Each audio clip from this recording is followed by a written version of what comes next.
The rain against the window pane did not sound like water.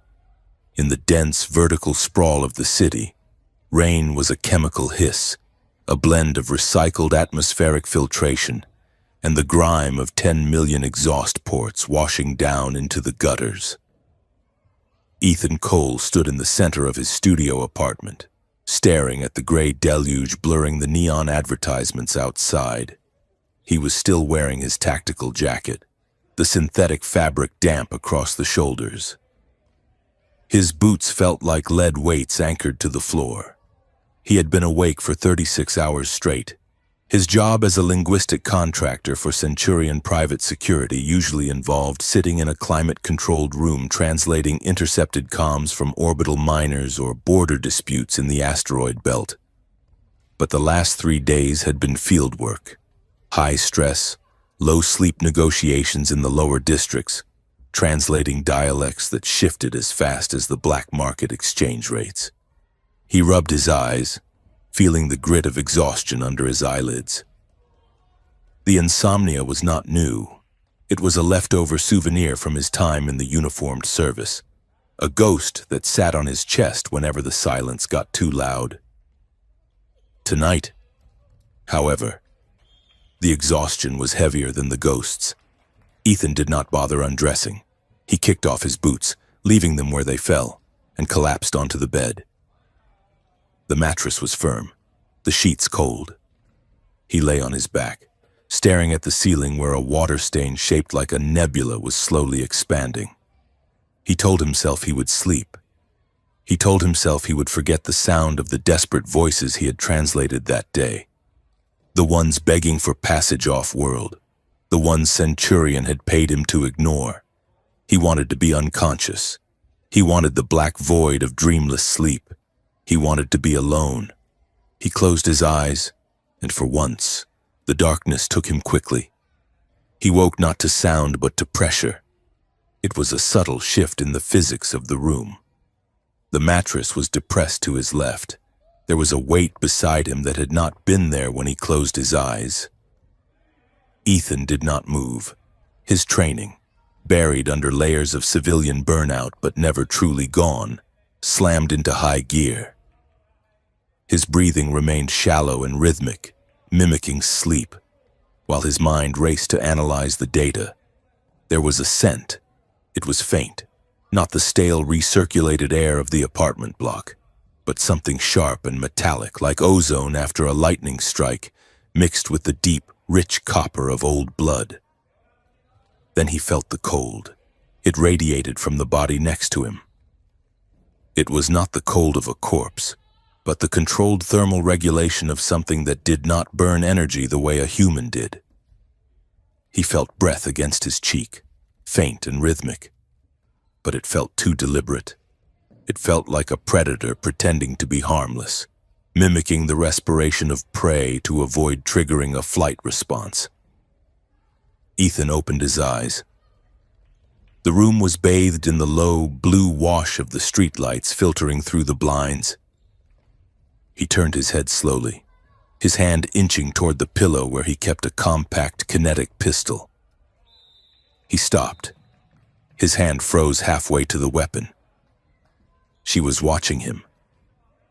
The woman lying next to him was impossibly beautiful, in the way a storm front or a polished blade is beautiful. Her skin was the color of moonlight on snow, pale to the point of translucence, with a texture that seemed to absorb the dim light rather than reflect it. Her hair was a spill of ink-black darkness against the white pillow, framing a face of aristocratic sharpness, high cheekbones that looked like they could cut glass, and a mouth set in a thin, tense line. But it was her eyes that pinned Ethan to the mattress. They were wide, lacking the white sclera of a human. Instead, the irises were massive, faintly luminous pools of violet that seemed to swirl with internal motion. Bioluminescent and terrifyingly intelligent. She was not human. That was the first fact. The second fact was that she was terrified. Despite the calm, predatory stillness of her body, Those violet eyes were darting with a suppressed panic, tracking the shadows of the room, the door, the window, and finally locking back onto his face. Ethan's brain, usually quick to translate and categorize, misfired. The absurdity of the situation collided with the adrenaline flooding his system. He looked at her, then at the empty space on the other side of the bed, then back at her. He blurted the line, his voice raspy with sleep and half-terror. "I slept alone. But when I woke up, there was an alien vampire woman in my bed." The woman blinked, the nictitating membrane, a second eyelid, flashed across her vision for a microsecond, sideways, like a reptile. She shifted slightly, the movement fluid and soundless. When she spoke, her voice was a low contralto, resonating in a register that vibrated in Ethan's chest. Her English was flawless, but the accent was strange, clipping the vowels in a way that sounded like she learned the language from old diplomatic archives rather than conversation. "I am Noctis," she corrected him. Her tone was dry, lacking the menace he expected. "Not vampire, though given your species' folklore and my current physiological requirements, the nickname is functionally accurate." The word Noctis hit Ethan like a physical blow. He knew the name. Everyone knew the name. They were the bogeymen of the Outer Rim treaties, the silhouette species that Earth dealt with only through high-level channels. They were rare, powerful, and strictly regulated. And one was in his bed. Instinct overrode shock. Ethan's hand snapped under the pillow, his fingers curling around the grip of his pistol. He never cleared the holster, before his neurons could finish sending the signal to his arm. She moved. It was a blur, a smear of motion too fast for the human eye to track. One moment she was lying flat, the next, she was hovering over him, her hand clamped around his wrist. Her grip was like a steel vise wrapped in velvet. She didn't crush his bone, but he knew with absolute certainty that she could. Ethan gasped, his heart hammering against his ribs. He looked up into her face, now inches from his own. He saw the faint, intricate patterns of veins pulsing under her translucent skin, glowing with a soft, rhythmic blue light. Then, she froze. She did not attack.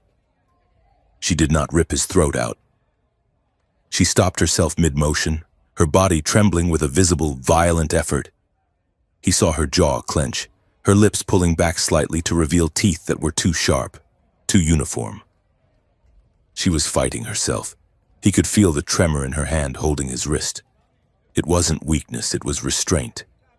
She was holding back a tidal wave of instinct, fighting hunger and fear simultaneously. Slowly, agonizingly. She loosened her grip. She did not let go, but the threat level dropped from lethal to cautionary. "No weapons," she whispered. Her voice was tight, strained.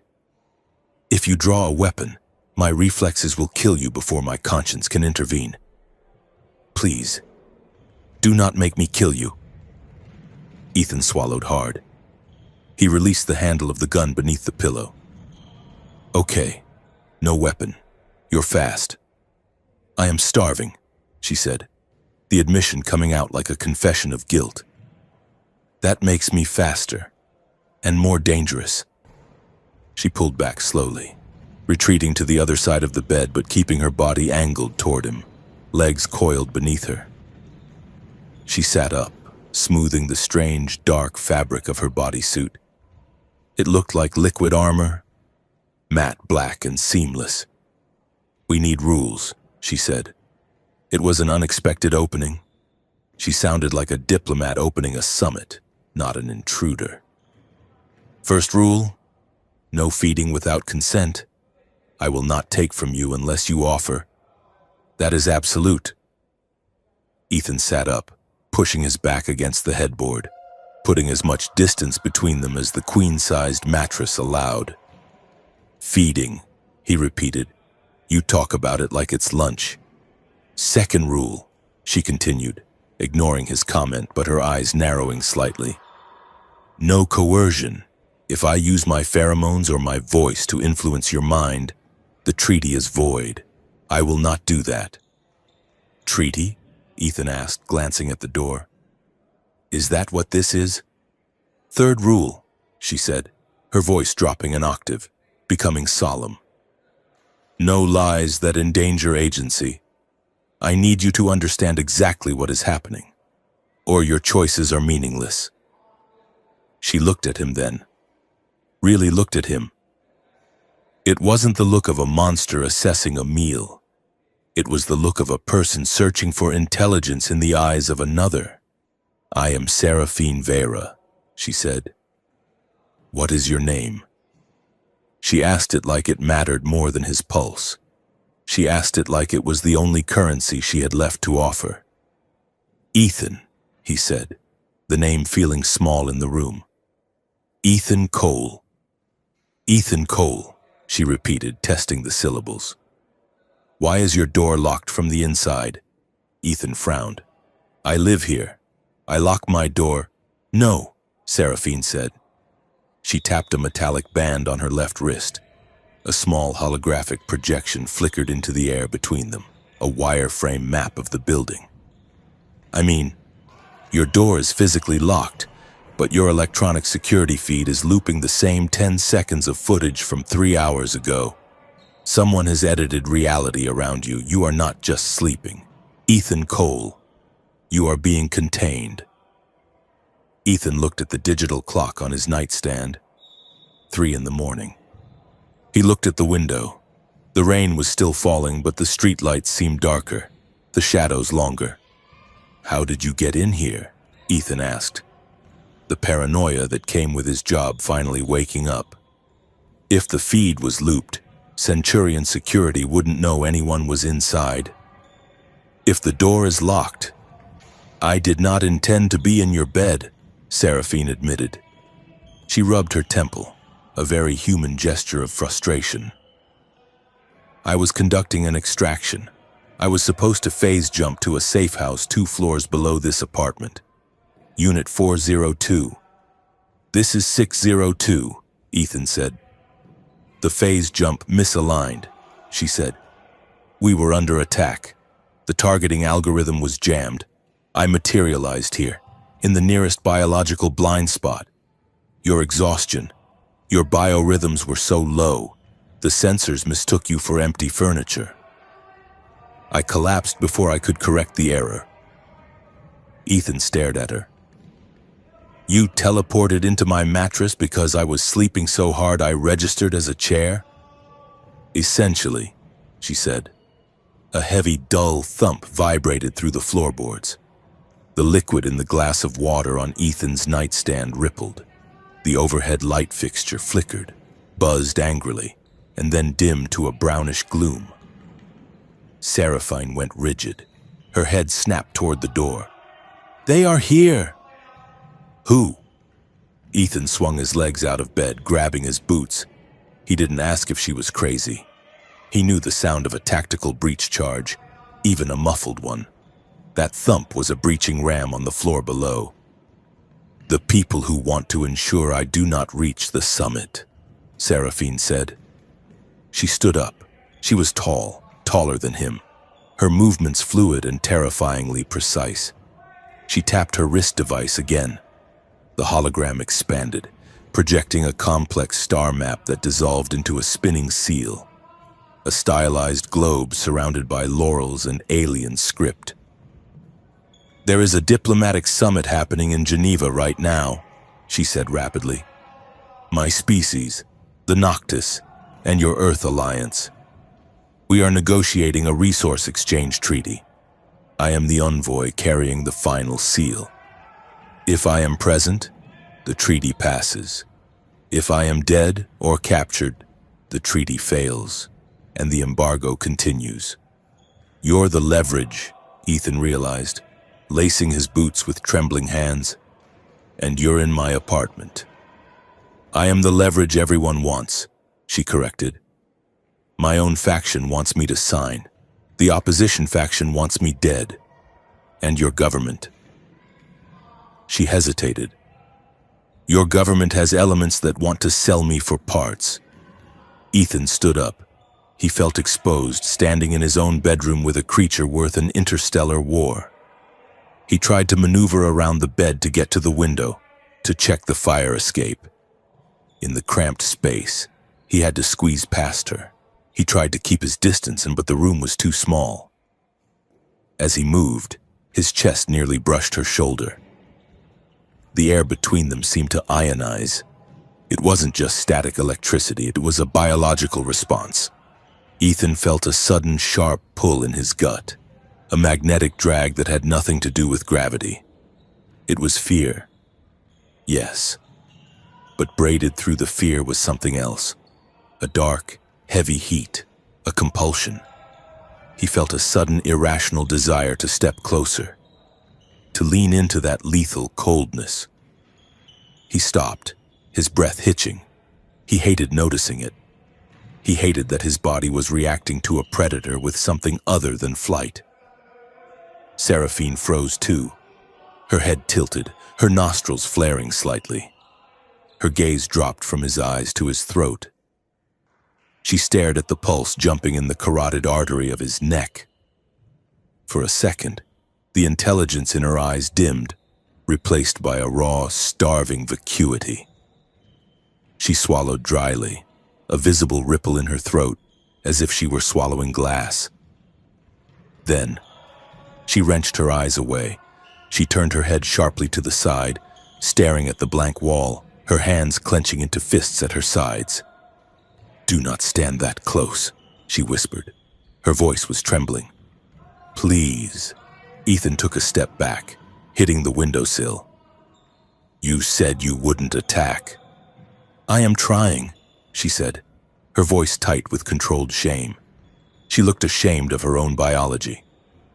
"But you smell like rain and iron. It is difficult." "Explain it," Ethan demanded. He needed to talk. Talking pushed back the silence where the hunger lived. "The vampire thing, the enzymes." Seraphine took a breath, centering herself. She didn't look at him. Noctis biology is efficient but unstable in high-gravity environments. We cannot synthesize a specific protein complex, the kappa-7 enzyme. It regulates our neural pathways. Without it, we degrade. We lose higher cognitive function when we become aggressive. And humans have it? Some humans, she said. 1 in 10,000. It is in the blood. We do not need to drain you dry. We only need small amounts, like a diabetic needs insulin. But the act of taking it... She paused, her pale fingers tracing the edge of the dresser. E-feeding is intimate. It creates a neurochemical bond.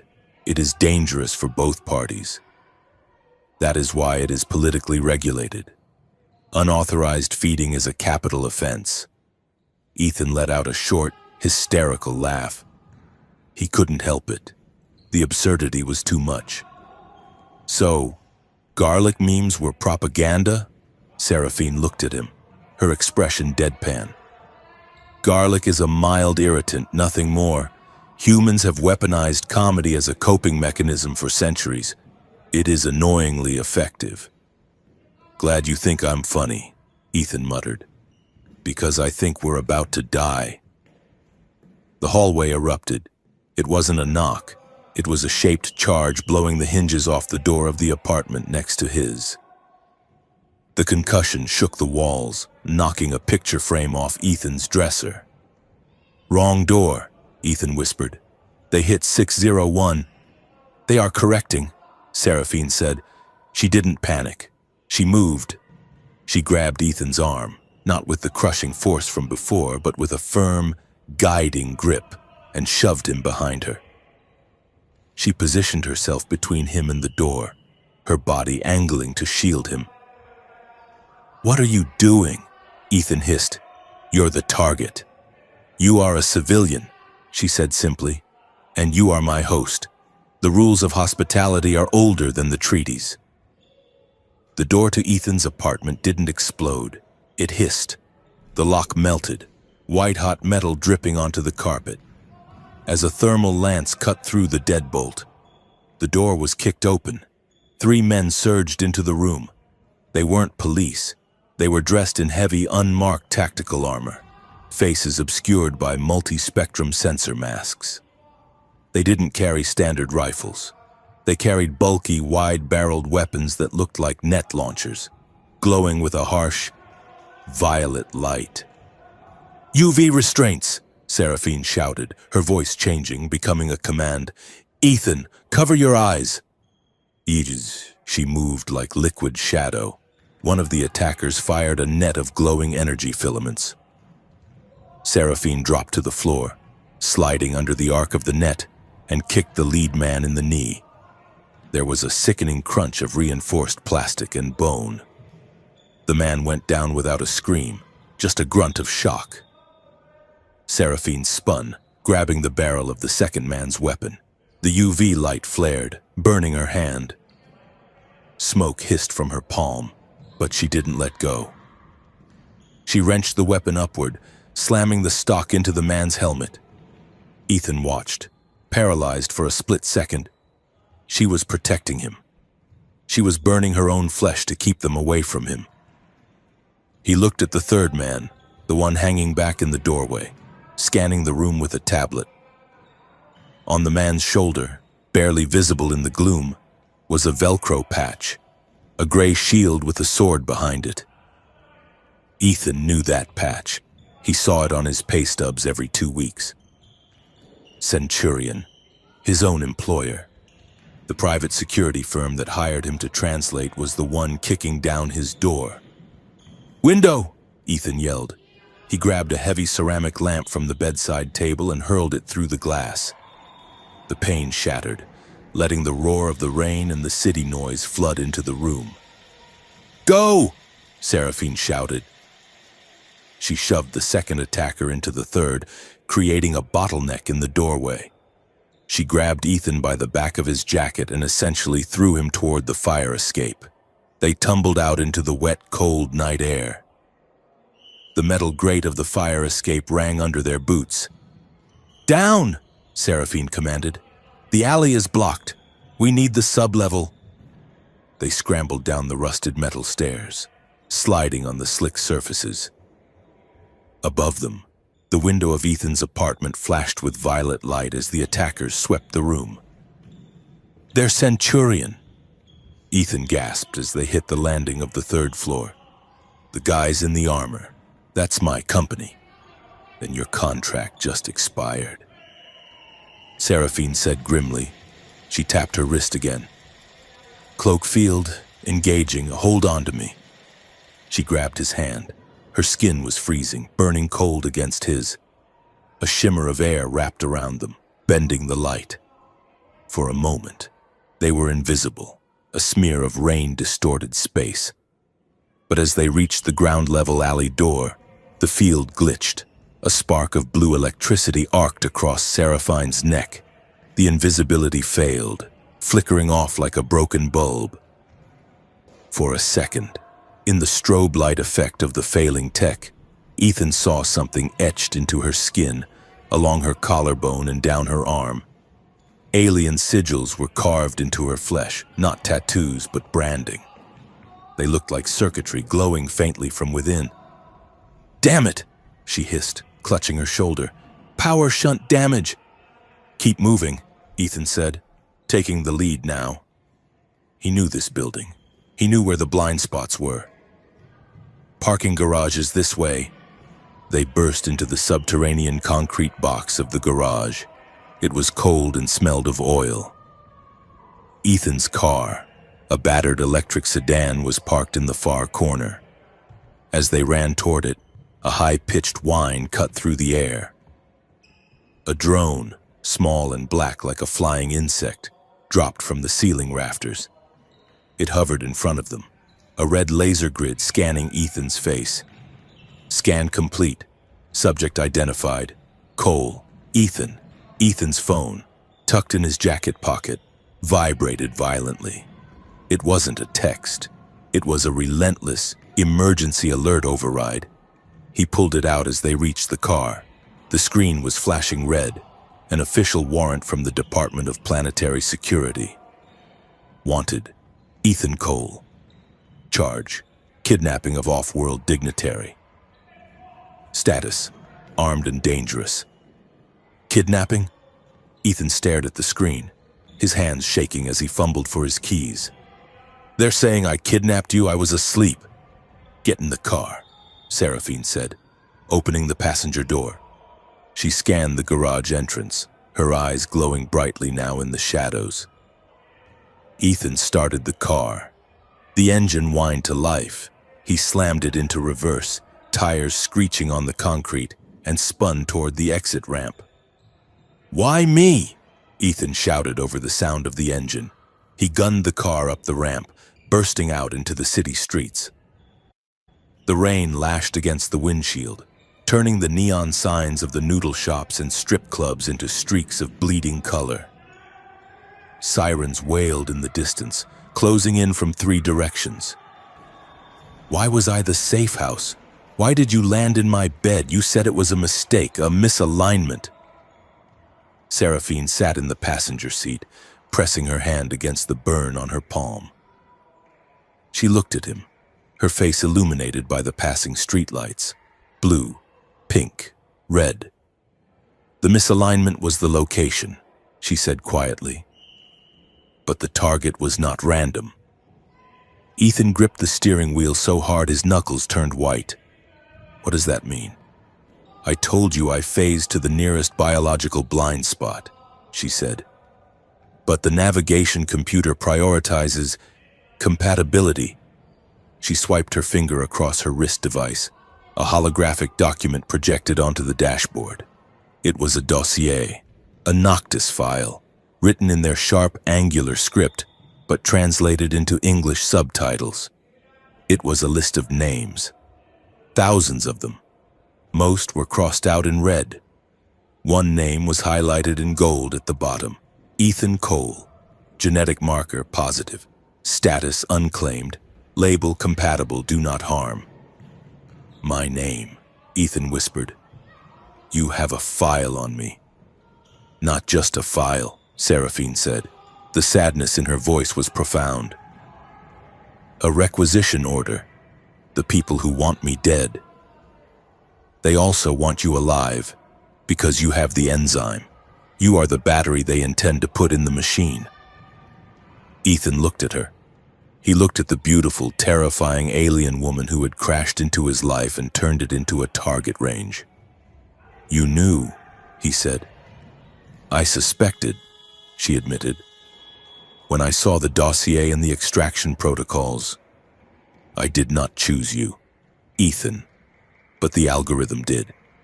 It brought me to the one human within 10 blocks who could keep me alive. Until you're useful. Ethan repeated her earlier words, a cold pit forming in his stomach. Yes, she said. Until we are both useful. Ethan looked in the rearview mirror. Flashing blue lights were turning the corner 2 blocks back. A drone was tracking them from the sky.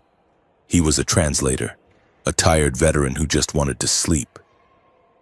Now he was a kidnapper, a fugitive, and apparently a food source.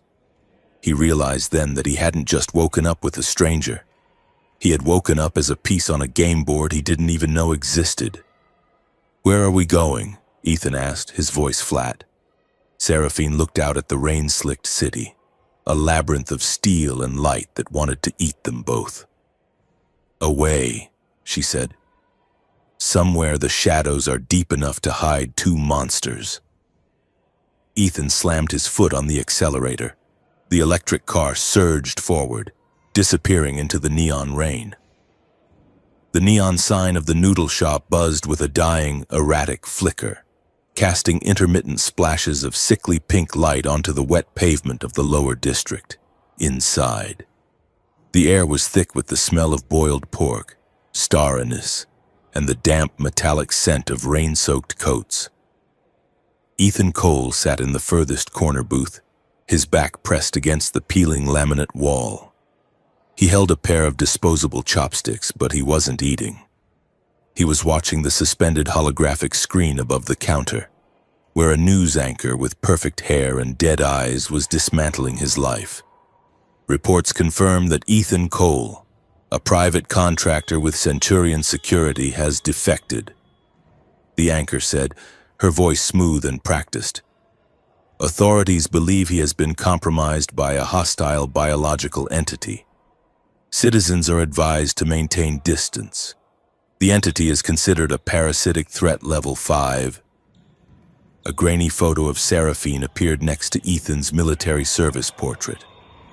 They had chosen a frame from a surveillance camera where her eyes were glowing, making her look less like a diplomat and more like a feral animal. Parasite, Ethan muttered, testing the word. It tasted like ash. Across from him, Seraphine Vera sat with a stillness that drew the eye despite her efforts to remain invisible. She wore an oversized gray hoodie Ethan had stolen from a laundromat dryer on the way here.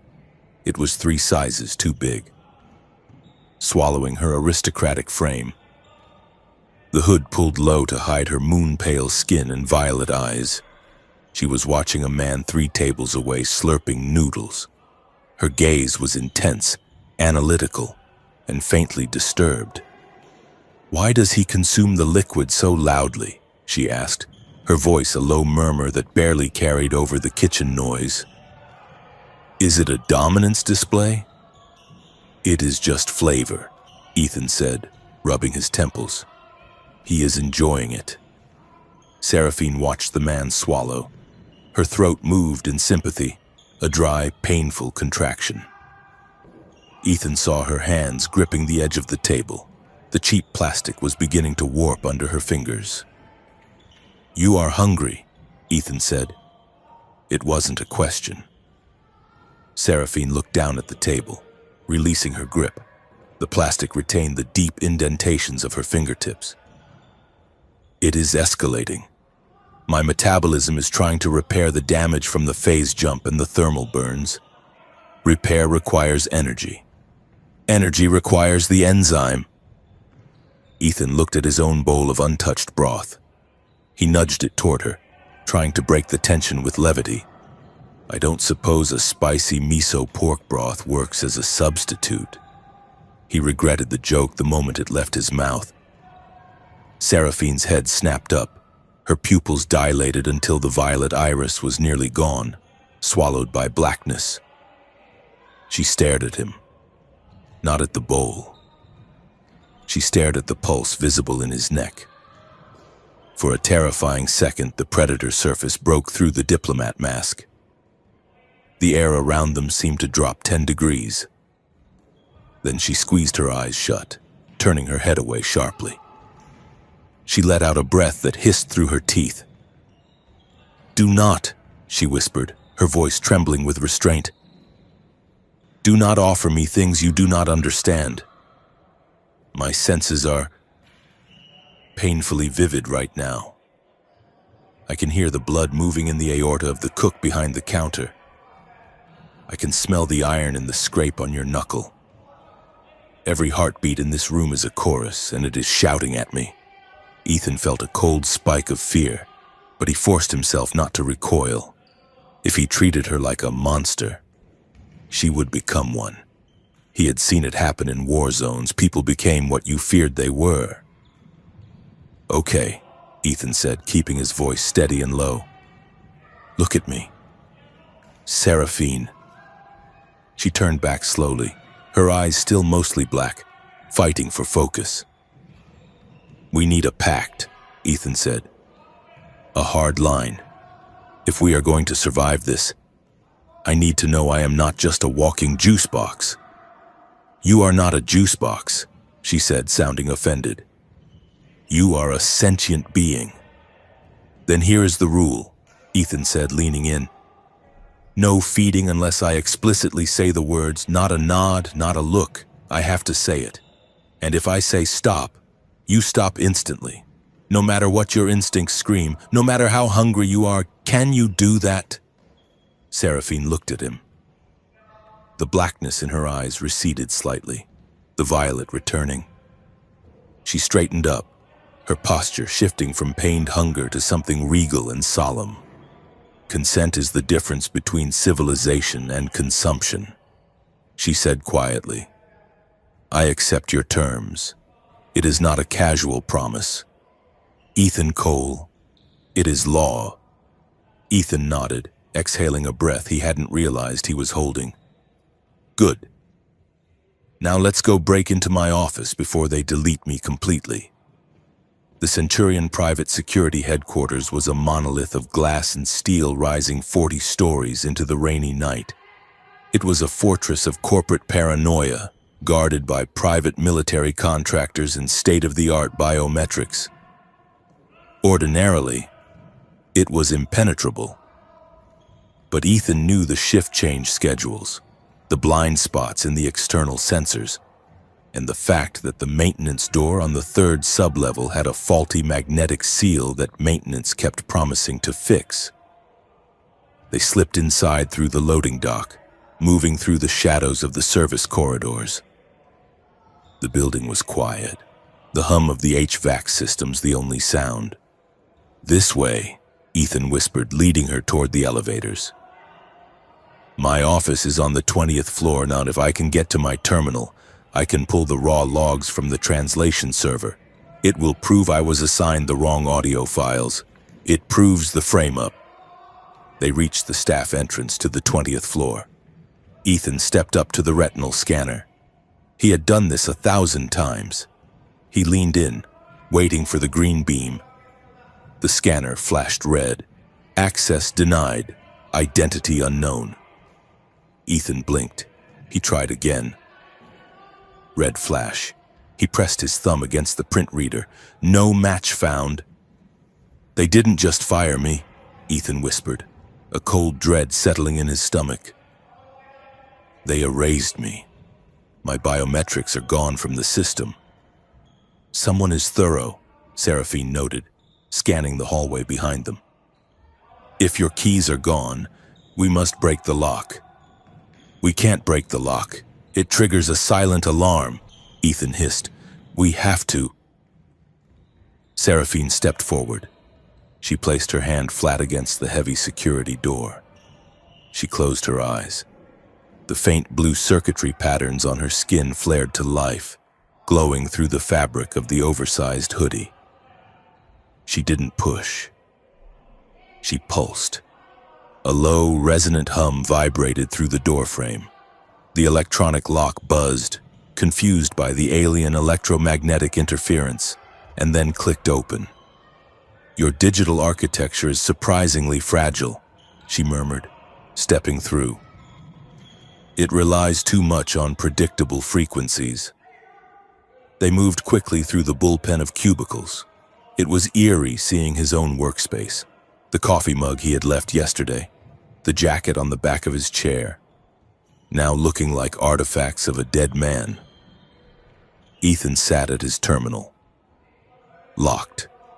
He pulled a boot drive from his pocket, a standard translator's toolkit for cracking encrypted comms, and jammed it into the port. He bypassed the user login, diving straight into the root directory of the mainframe. "I need the server room access," Ethan muttered, his fingers flying across the keys. "If they wiped my local profile, the backups might still be in the central node." "Ethan," Seraphine warned. She was standing by the window, peering through the blinds. "We have company. The elevator is moving.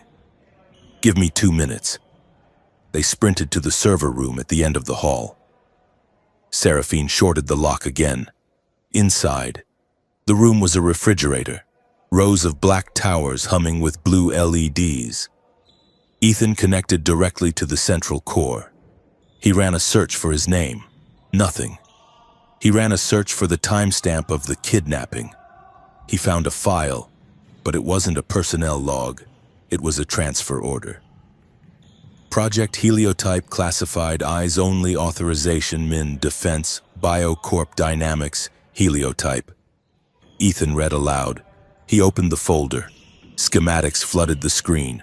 molecular diagrams, viral vector maps, and videos, grainy footage of soldiers in testing labs, hooked up to IVs filled with a glowing violet fluid. "What is this?" Ethan whispered. Seraphine leaned over his shoulder. As she saw the molecular structures, her breath hitched. She went rigid. "That is me," she said, her voice sounding hollow. "That is the Noctis enzyme structure, but it has been modified and they are stripping out the bonding agents." Ethan scrolled down. The text was clinical, horrific. Subject goal: synthetic replication of Noctis neurochemical resilience for human infantry. Usage of harvested enzymes increases pain threshold, suppresses fear response, and eliminates need for sleep. Side effects: aggression, memory fragmentation, dependency. "They aren't just using it for fuel," Seraphine said, her voice rising in horror. "Ethan, the enzyme carries our genetic memory. It carries our emotional regulation. If you strip it and inject it into a human, you are not making a super soldier. You are weaponizing a living mind. You are forcing a human brain to process alien trauma without the biology to handle it." She stepped back, looking sick. "They are trying to turn your soldiers into husks driven by my people's hunger." Ethan felt a wave of nausea. This was the treaty. This was what the defense minister wanted, not peace, but a harvest. "I'm downloading it," Ethan said, his voice hard. "All of it. If we leak this, the government falls." The progress bar crawled, 70%. The tension in the room was suffocating. Seraphine was pacing, her hands shaking. The hunger was gnawing at her again, exacerbated by the stress and the proximity to the realization of her species' violation. Ethan needed to break the spiral. He needed to ground her. "Hey," he said, keeping one eye on the door. "Look at this." He minimized the horror show and opened a browser window on a side monitor. He clicked a cached link from his history. A video played. A fat orange cat attempting to jump from a sofa to a table and missing spectacularly, sliding off the edge in slow motion. Seraphine stared at the screen. She blinked. "What is the strategic value of this footage?" "No strategic value," Ethan said, forcing a grin. "It's a cat. It's soft power. We watch it so we don't punch the monitor." Seraphine leaned closer, watching the cat fall again. Her expression was deadly serious. "Is this a small territorial predator? Why is it revered for morale? Is it because its failure makes you feel superior?" "No," Ethan laughed, a short, sharp sound. "It's because it's trying its best. Like us." "It lacks grace," Seraphine concluded, but her shoulders lowered half an inch. The blackness in her eyes retreated. "But it is aesthetically adequate." Download complete. Ethan yanked the drive. "Time to go." As if on cue, the corridor outside erupted with the sound of boots. "Sweep teams," a voice shouted. "UV scanners on. Check every corner." "They are flooding the floor," Seraphine whispered. "We cannot go back to the elevators." Ethan looked at the ceiling. Maintenance shafts. "Up. Up. Roof," Ethan said. "We can jump to the adjacent building. It's the only way." They scrambled up a service ladder into the drop ceiling, crawling over the ductwork as violet light swept the room they had just left. The heat was intense up here, dusty and cramped. Seraphine moved silently, but Ethan could hear her breathing, ragged, shallow gasps. She was burning reserves she didn't have. They burst out onto the roof into the cool night air. The rain had stopped, leaving a mist that clung to the HVAC units. They ran to the edge.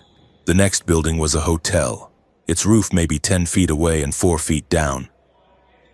Doable for him, easy for her. But Seraphine stopped. She leaned against a ventilation housing, her legs buckling. She slid down to the gravel surface, clutching her chest. "Seraphine!" Ethan dropped to his knees beside her. She was trembling violently, not from cold. Her skin was burning hot to the touch now. The hunger was a fever. "I cannot jump," she gasped. "My muscles are seizing.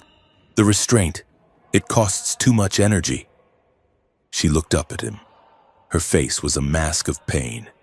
The violet in her eyes was flickering, dimming like a dying bulb. "I need..." She stopped herself, biting her lip until a drop of silver blood welled up.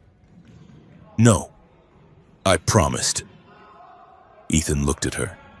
He looked at the gap between the buildings. He looked at the door to the roof where the security team would be in less than a minute. "You need to feed," Ethan said. "No," she wheezed. "I will not make you a victim." "I'm offering," Ethan said. "That's the rule, right? I say the words." She shook her head, terrified of herself. "It is too dangerous. I am too close to the edge. If I start, I might not stop. I need an anchor." She grabbed the lapels of his jacket, pulling him down so their foreheads touched. "Tell me a story," she whispered desperately. "Not a joke, not a lie, a truth. Anchor me in a human voice so the hunger does not turn me into the monster they say I am." Ethan stared into her eyes. The demand was raw, intimate. "A story?" "A memory," she pleaded. "Something real." Ethan closed his eyes. The wind whipped his hair. He went back to the place he never went. "Kandahar," he said, his voice rough. 7 years ago, we were pinned down in a valley. My spotter, Miller. He took a hit. Shrapnel. Bad." Seraphine's trembling slowed slightly as she focused on his voice. "I carried him," Ethan continued, opening his eyes to look at her. He was heavy, dead weight, but he was still breathing. We had 3 miles to the extract. I talked to him the whole way. I told him about the baseball game we were going to see. I told him about the girl he was going to marry. Ethan's voice cracked. He hadn't said this aloud in years.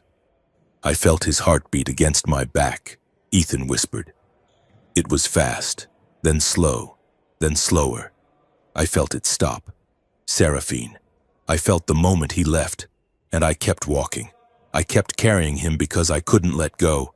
I felt helpless, completely useless." Seraphine listened like it was a vow. Her eyes filled with liquid light. "I have carried the dying too," she whispered. "Different wars, different stars. The weight is the same. The silence is the same."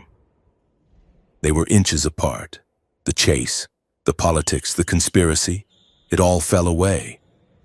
There were just 2 lonely survivors on a roof, seeing each other clearly for the first time. "I trust you," Ethan said. He pulled up the sleeve of his jacket. He unbuttoned the cuff of his shirt and rolled it up, exposing the inside of his wrist. The pale skin was marked by a faint blue vein. He held it out to her. His hand was shaking. "I consent," Ethan said clearly. "Seraphine, feed." She looked at his wrist, then at his eyes. She looked torn between salvation and damnation. "Say it again," she whispered. "So I know it is not fear speaking." "I consent," Ethan said softly. "You won't hurt me." She didn't lunge. She leaned forward slowly, like she was approaching a frightened animal, even though she was the predator. She took his hand in hers. Her fingers were ice cold, contrasting with the fever heat of her body. She lowered her head. Her lips brushed his skin first. A startlingly human gesture, soft and hesitant. Then she opened her mouth. Ethan flinched, bracing for pain. He felt the sharp, precise pressure of her teeth sinking in, but it wasn't agony. It was a sudden, white-hot spike of sensation that flooded his nervous system. It felt like grabbing a live wire that hummed with liquid heat. He gasped, his head falling back. It wasn't just blood leaving him, it was emotion. He felt her relief crash into him, a tidal wave of gratitude and satiation. He felt her reverence. She wasn't taking, she was accepting. The world narrowed to the point of contact on his wrist. He felt fear, yes, but beneath it was a strange tenderness. She was drinking his life to save her own, and she was doing it with such careful, terrified restraint that it felt holy. He felt lightheaded. The edges of his vision blurred.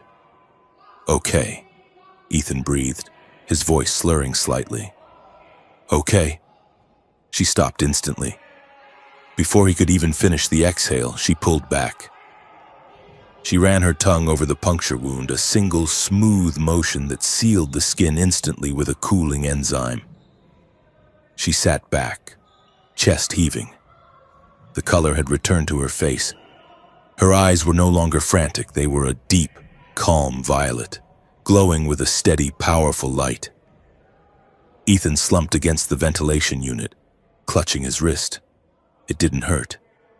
It tingled. "You stopped," he said, sounding surprised. "That was the rule," Seraphine said. She wiped a speck of red from her lip, looking at him with an intensity that made his heart stutter. "You are incredibly potent. Your enzyme count is higher than the dossier suggested." She looked away, suddenly awkward. The intimacy of the moment lingered in the air, thick and heavy. "Thank you," she said stiffly. "Your bravery is statistically improbable, and your biological contribution is acceptable." Ethan laughed weakly. "You're welcome. Just don't tell me I taste like chicken." "You taste like sorrow and caffeine," she said honestly. "And hope." "Right," Ethan said, pushing himself up. The dizziness passed quickly. "Let's get off this roof before we get shot." With her strength restored, Seraphine didn't just jump. She grabbed Ethan around the waist and leaped. They cleared the 10-foot gap with unnatural grace, landing on the hotel roof in a silent roll. Safe for the moment, Ethan pulled the stolen drive from his pocket. He plugged it into his phone to check the contents of the root folder they hadn't viewed yet. "We have the heliotype data," Ethan said. "But what about the summit, the treaty?" He opened a file labeled Logistics Schedule. "Classified," Ethan froze. "What is it?" Seraphine asked. "The summit isn't in Geneva," Ethan said. "That was a decoy. It's orbital. Station Delta 9. He scrolled down. "And there's a cargo manifest for a supply shuttle leaving tonight from the covert sector." He turned the screen to her. Under the list of diplomatic assets, there was one name added manually at the bottom. Package. E. Cole. Delivery priority. Alpha. "They aren't just hunting me to kill me," Ethan realized. "They're hunting me to ship me. I'm an asset. They need my blood for the summit to prove the synthesis works." "Then we cannot stay on Earth," Seraphine said. "If the vote is happening on Delta 9, that is where we must go." "How?" Ethan asked. "I'm on every no-fly list on the planet." "We need a smuggler," Seraphine said. "Or a distraction." "I have something better," Ethan said. "I have a sister."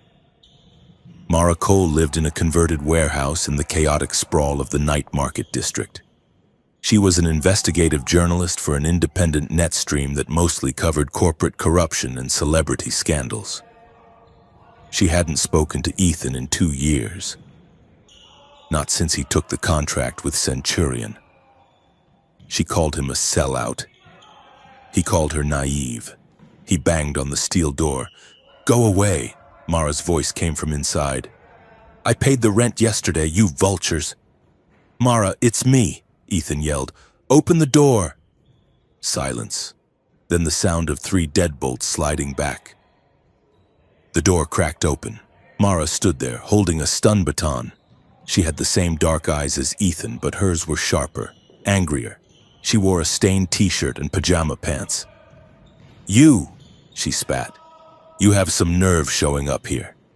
Do you know your face is on every screen in the city? They say you joined a cult. I didn't join a cult, Ethan said. I got drafted. He stepped aside. Seraphine stepped into the light. Mara's jaw dropped. She lowered the baton. She looked from the alien woman to her brother, then back to the alien. Holy hell, Mara whispered. Is that... Mara, this is Seraphine, Ethan said. Seraphine, this is my sister. She's going to help us get off planet. I am. Mara looked at Ethan. Why would I do that?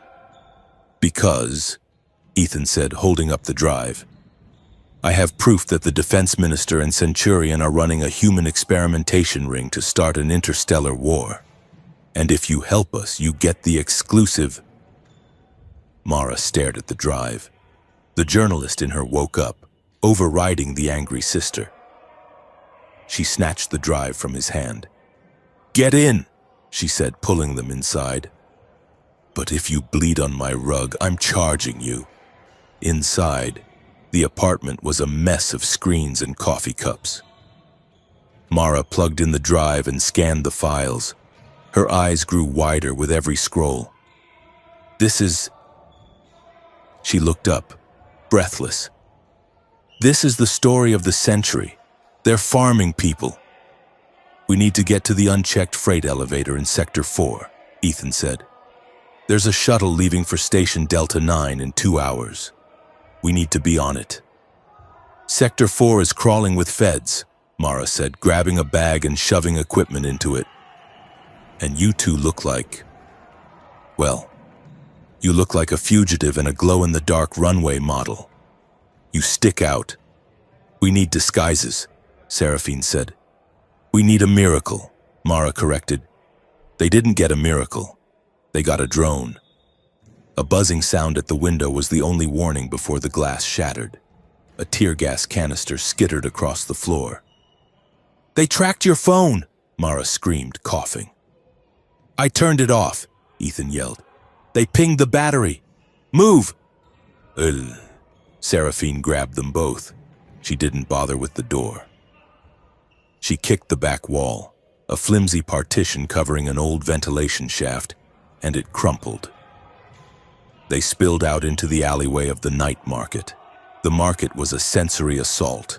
Thousands of stalls selling sizzling squid, counterfeit cybernetics, and brightly colored silks. The crowd was dense, a river of humanity under swaying lanterns. There! A shout from the rooftop. Ethan looked up. Agents were rappelling down the sides of the buildings. We can't outrun them in this crowd, Ethan shouted. We do not need to outrun them, Seraphine said. We need to vanish. She tapped her wrist device. My cloak is broken, but I can bend the local light spectrum. Shadow weaving. She raised her hands. The streetlights around them didn't go out, but the shadows stretched. They elongated, twisting and rising like black smoke. Stay in the dark, Seraphine commanded. Here. Mara grabbed a rack of clothes from a startled vendor. She threw a wide-brimmed rice hat onto Ethan's head and wrapped a shimmering, garish scarf around Seraphine's face and shoulders. Put this on. Look like tourists. It was absurd. Ethan Cole, decorated veteran wearing a straw hat, and an alien princess wrapped in neon pink silk. They moved through the market, Seraphine manipulating the shadows to obscure their faces whenever a drone swept overhead. To the cameras, they were just glitches, pixelated ghosts in the crowd. They ducked under awnings, leaped over cooking woks, and weaved through the throngs of people. The freight elevator is past the fish market, Mara yelled, leading the way. She was manic, terrifyingly competent, and clearly having the time of her life. They reached the service bay for the off-book spaceport. It was a massive industrial lift guarded by a single-board automated sentry. Mara pulled a jamming device from her bag, a homemade gadget held together with tape, and slapped it onto the sentry's sensor array.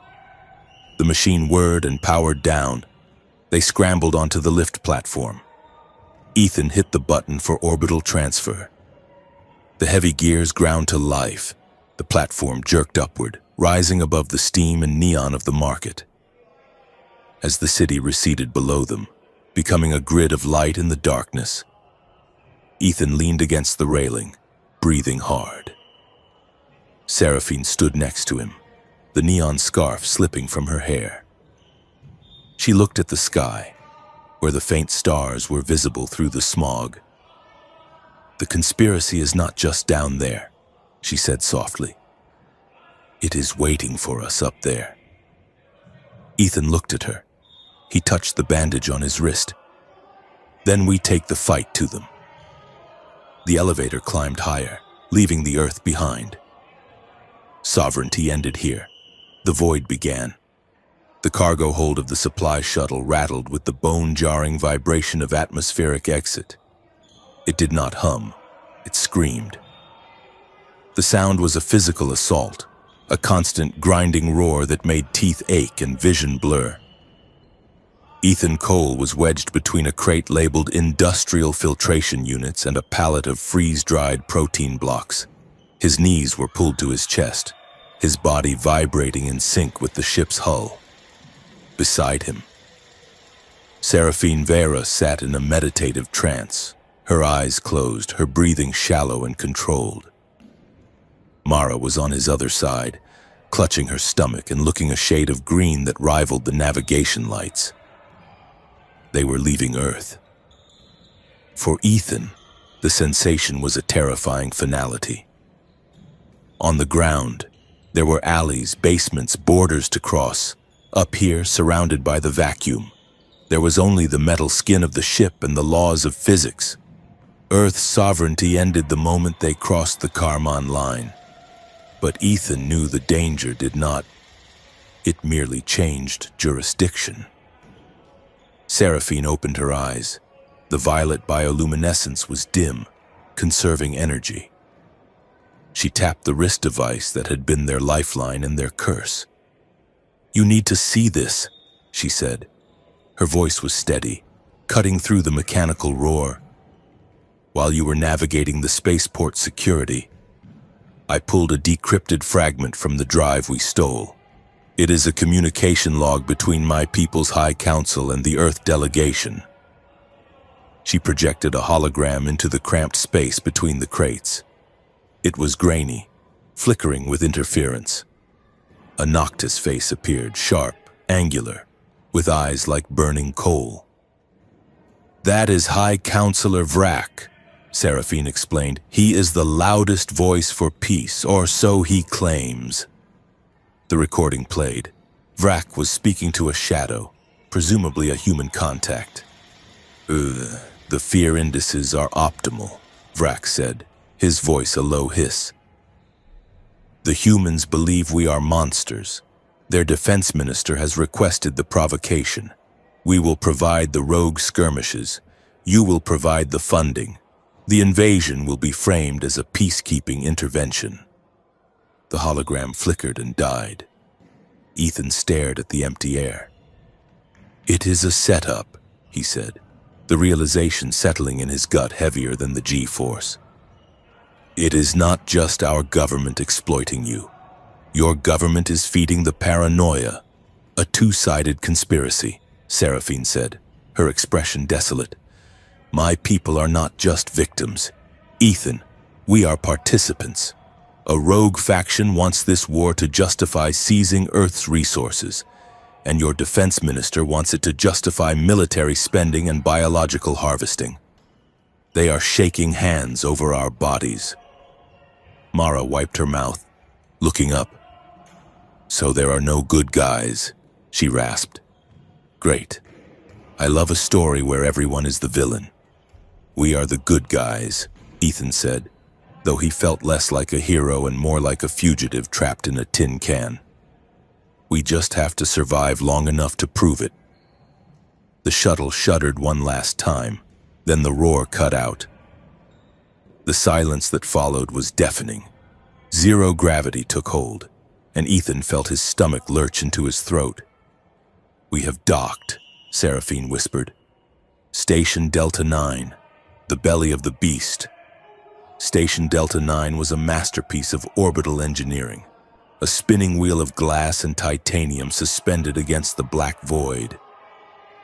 Inside, however, it felt less like a space station and more like a high-end corporate slaughterhouse.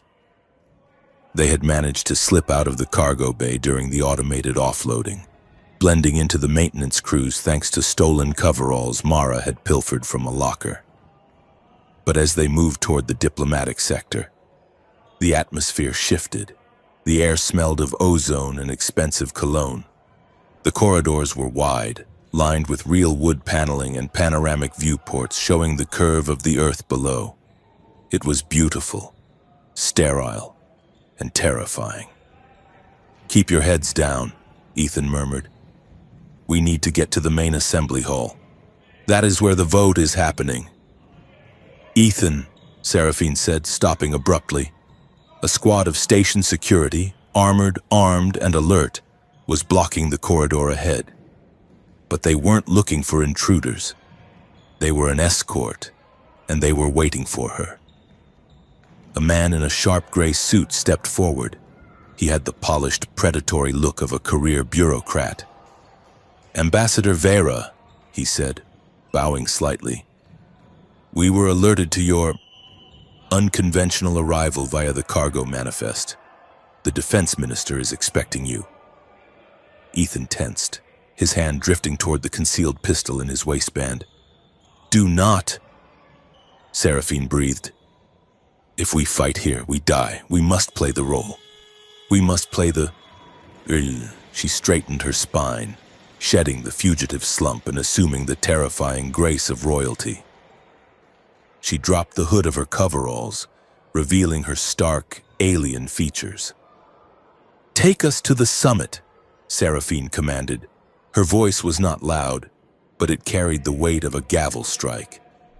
The bureaucrat smiled, an expression that didn't reach his eyes. "Of course.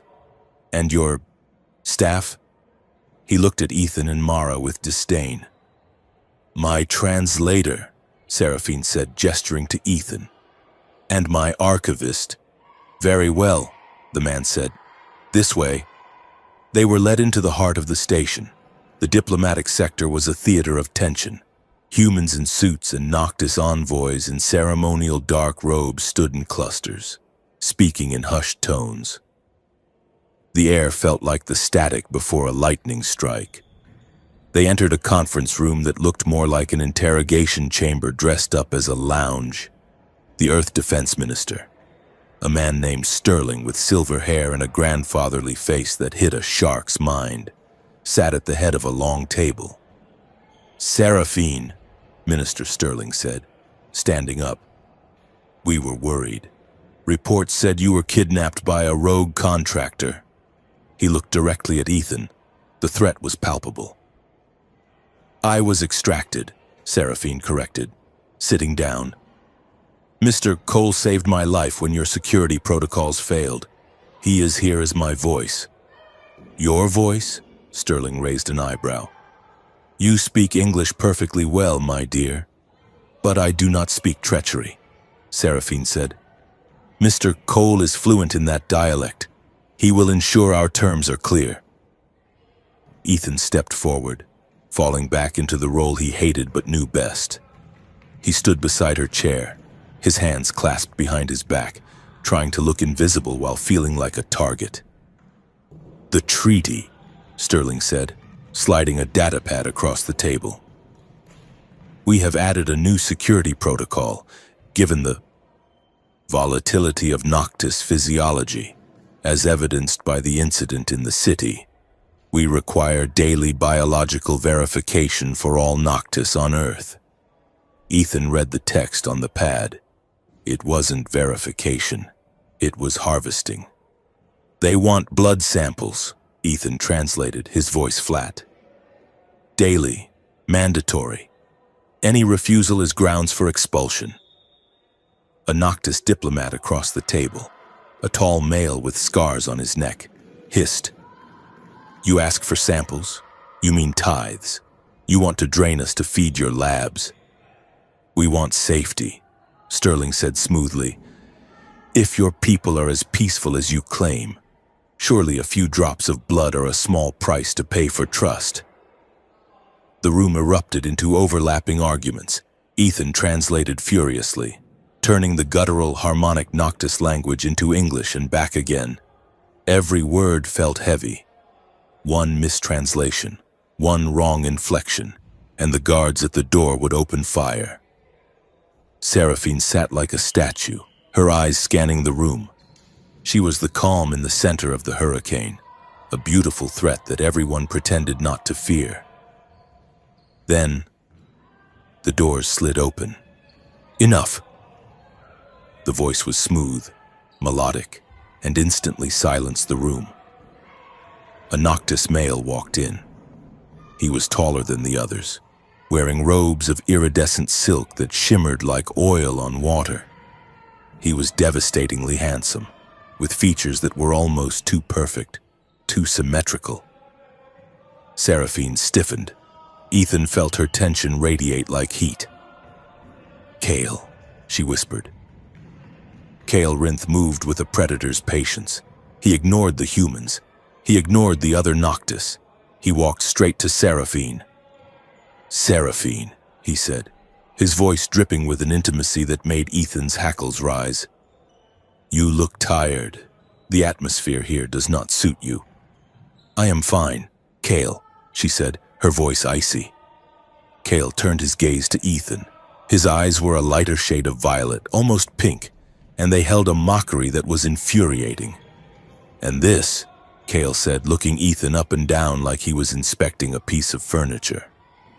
"This is the pet human I have heard about, the one who thinks he can protect you." "He is my partner," Seraphine said. "Partner," Kale laughed softly. "How quaint." He stepped closer to Ethan, invading his personal space. Kale smelled of exotic spices and cold ash. "Walk away, human," Kale said quietly, so only Ethan could hear. "I am here to clean up this mess. I can get you a shuttle back to Earth, a new identity, money. Just leave her to me. She is royalty. You are mud. Do not confuse a rescue mission with a romance." Ethan felt a surge of jealousy so sharp it shocked him. It wasn't just anger at the insult. It was a possessive, territorial spike that he knew was irrational. He wanted to punch Kale's perfect face. "I'm not going anywhere," Ethan said, meeting Kale's gaze. "And she isn't something you can own." Kale smiled, a flash of sharp teeth. "We shall see." He turned back to the table. "I am here to represent the Loyalist faction. We agree to the blood tests, provided, of course, that we oversee the collection." The meeting dissolved into chaos again. In the hallway afterward, Ethan walked beside Seraphine, his jaw clenched. "He is your ex," Ethan said. It wasn't a question. "He was my intended," Seraphine corrected. "Years ago, before I chose diplomacy over the court." "He thinks he owns you," Ethan muttered. "He called me a pet." Seraphine stopped.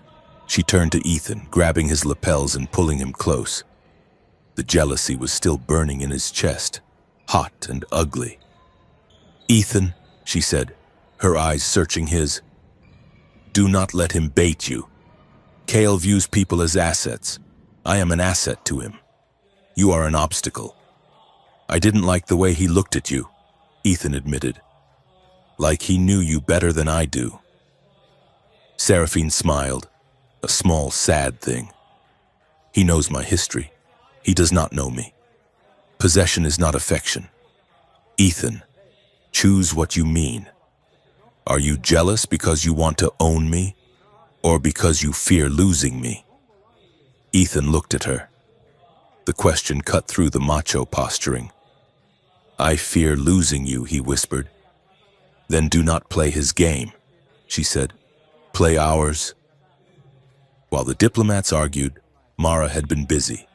She had slipped away to the station's media center, hacking into the local network. She couldn't broadcast to Earth, the uplink was locked down, but she could broadcast to the station. She found a localized announcement channel, usually used for weather updates and cafeteria menus. "Time to wake up," Mara muttered. She uploaded a 10-second clip from the Project Heliotype files. The video showed a Noctis subject in a cage, screaming as violet fluid was extracted. She hit send. Screens all over the station flickered. In the conference room, the hallways, the cafeteria, the scream echoed through the speakers. Pandemonium. "Security breach," the speakers blared. "Lockdown in Sector 4. Locate the source." Ethan and Seraphine were pushed into a side corridor by the rushing security teams. The calm veneer of the station shattered. "Mara did it," Ethan said, checking his comms. "She poked the bear." "We need a place to hide until the hearing," Seraphine said. "My diplomatic credentials will not hold if they link us to the leak." They ducked into a maintenance access room, locking the heavy door behind them. It was a cramped space, filled with conduit pipes and the hum of the station's life support systems. The air was warm and smelled of recycled oxygen. Ethan leaned against the door, listening to the boots running past. He pulled out the datapad he had swiped from the conference table during the chaos. "I need to see what else they added to that treaty," Ethan said. Scrolling through the legal jargon, he stopped at paragraph 412. His blood ran cold.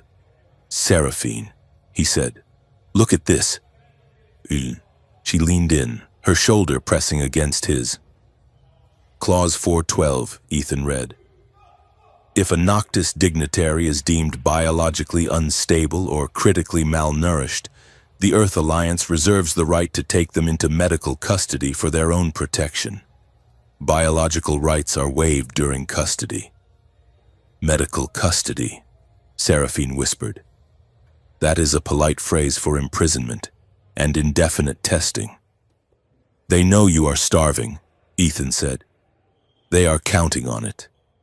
That is why they stalled the meeting. They are waiting for you to snap or faint so they can legally lock you in a lab and harvest you." "They cannot just take me," Seraphine said, her voice shaking slightly. "I am a high envoy." "Are you?" Ethan asked gently. "Kale said you were royalty." Seraphine looked down. The blue bioluminescence in her skin pulsed rhythmically. "I am the second daughter of the matriarch," she confessed. "I am not just an envoy. I am the bloodline. That is why my enzyme is so potent. That is why Kale wants me back, to secure his claim to the throne. And that is why your minister wants me in a cage. My blood is not just fuel. It is the crown jewels." Ethan stared at her. The stakes had just multiplied by 1,000. She wasn't just a refugee, she was the key to an empire. The room felt suddenly very small.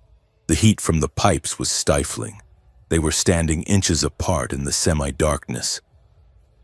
Ethan looked at her, the alien princess who had crashed into his bed, who ate noodles with chopsticks, who refused to turn him into a victim.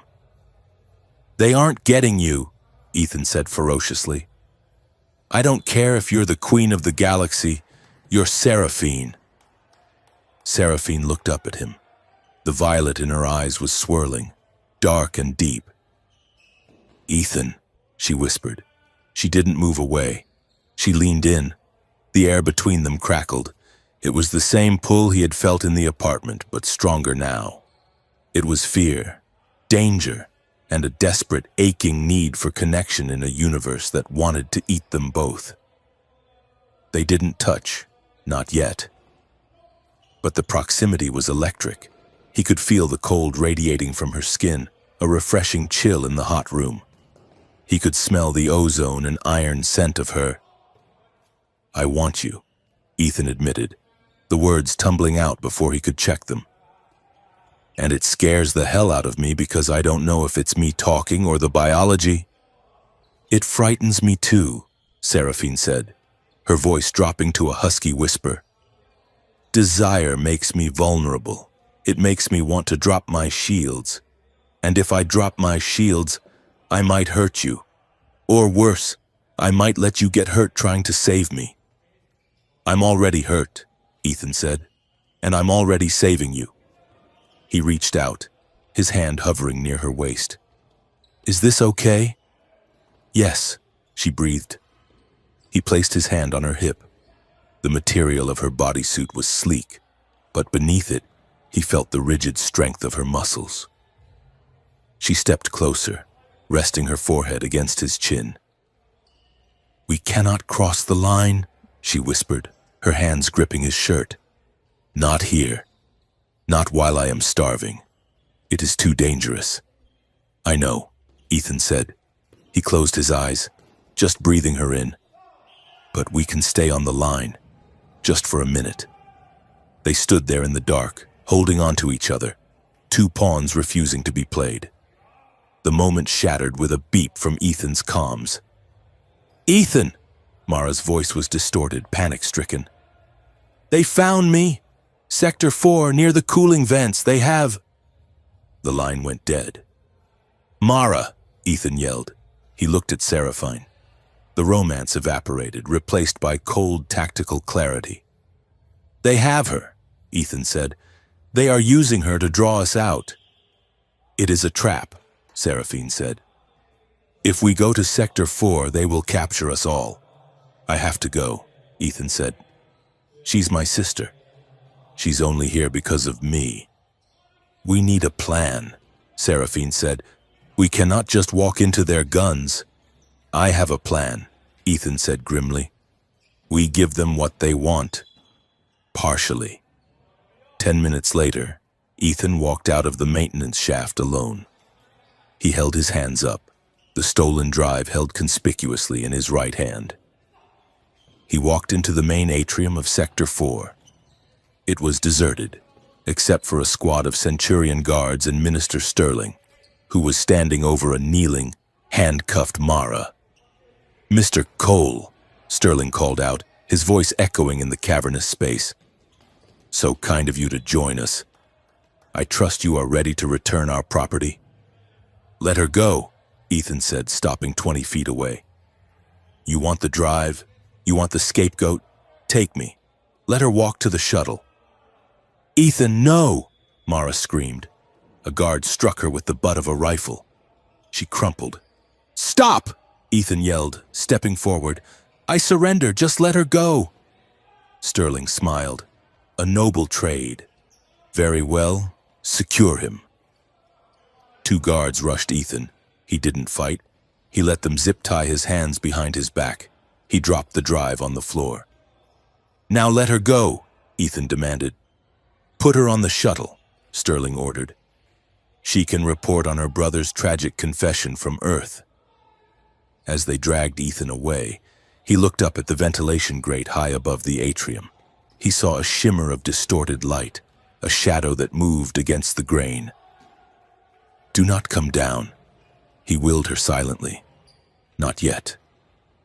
Save me when it counts. Seraphine watched from the shadows, her eyes burning with a rage that tasted like copper. She promised into the silence, I will not let them break you. The detention cell was white, blindingly, painfully white. Ethan sat in a chair bolted to the floor, his head throbbed. They had injected him with something, a truth serum, or maybe just a hallucination-inducing cocktail. The voice of Minister Sterling came from a speaker in the ceiling. It was smooth, patriotic, and monstrous. You are confused, Ethan, the voice purred. You think you are a hero, but you are a traitor. You are aiding a biological threat, a parasite. She is a person, Ethan slurred. She is a resource, Sterling corrected. Does a miner apologize to the coal? Does a farmer apologize to the wheat? We are securing humanity's future. The enzyme will make our soldiers invincible.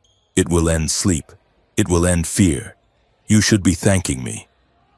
It kills the host, Ethan mumbled. It eats. Memory. A necessary sacrifice, Sterling said. Just like you. The lights grew brighter. A high-pitched sonic whine drilled into Ethan's skull. He gritted his teeth, trying to hold on to his mind. He thought of the rain. He thought of the noodle shop. He thought of violet eyes. Suddenly, the lights cut out. Darkness flooded the cell. Real darkness, thick and heavy. A sound of tearing metal came from the door. Then a wet thud. Then silence. Ethan. It was a whisper, but it carried more power than the sonic whine. Seraphine stepped into the cell. She was glowing, her skin radiating a fierce, pulsating blue light. She looked like an avenging angel. She reached him in a blur of motion, slicing his restraints with a claw-like fingernail. "Can you walk?" she asked. I think so." Ethan groaned, stumbling as he stood. "Did you kill them?" Seraphine looked at the door. Her chest was heaving. "I wanted to," she hissed. "The guard. He touched you. I wanted to rip his throat out. I had my hand on his artery." She held up her hand. It was shaking violently. "But I stopped," she said, her voice breaking. "I remembered the pact. No coercion, no monsters. I knocked him unconscious. I did not feed." Ethan saw the strain in her face, the use of her shadow tech, the violence, the stress. She was running on fumes. She swayed, grabbing the chair for support. "Seraphine," Ethan said, catching her arm. She was burning up. "You're crashing." "I am fine," she lied. "We must go." She took one step and collapsed. Ethan caught her, lowering her to the floor. She was convulsing, her body fighting the starvation that was now critical. Her eyes were rolling back, the violet light flickering out. "No, no, no," Ethan said. "Stay with me." "It hurts," she gasped. "Ethan, run. I cannot hold it back. The hunger. It is going to take over." "Let it," Ethan said. He sat on the floor, pulling her into his lap. He ripped the bandage off his wrist, reopening the wound from the rooftop. "Drink," Ethan commanded. "No," she whimpered, trying to push him away. "I will drain you. I am too empty." "Trust me," Ethan said. He pressed his bleeding wrist to her lips. "I am not offering this as payment, Seraphine. I am offering it as trust. You won't kill me. I know you." The scent of blood hit her. She shuddered, a full-body convulsion. Her resistance shattered. She latched onto his wrist. This time, it wasn't gentle. It was desperate. Ethan cried out as the sensation hit him, a wave of cold fire rushing up his arm. It was intense, bordering on painful, but beneath the hunger, he felt her anguish. He felt her mind screaming an apology with every heartbeat she took. He held her head with his free hand, stroking her hair. "I'm here. I'm right here. You're safe." He watched her face. He refused to look away. He needed her to see him watching her, to see that he didn't see a monster. He saw a woman surviving. Slowly, the frantic suction eased. Her breathing leveled out. The burning heat in her skin cooled. She released him before he even felt faint. She pulled back, gasping, her mouth stained red. She looked at him with wide, terrified eyes, waiting for him to scream or run. "See?" Ethan whispered, wrapping his handkerchief around his wrist. "You stopped." Seraphine slumped against him, burying her face in his chest. She was sobbing silently. "I am sorry. I am so sorry." "Don't be," Ethan said. "We're alive." How touching. They both froze. Cale Rinth stood in the doorway of the cell block. He was holding a suppressed pistol, and 2 loyalist guards stood behind him.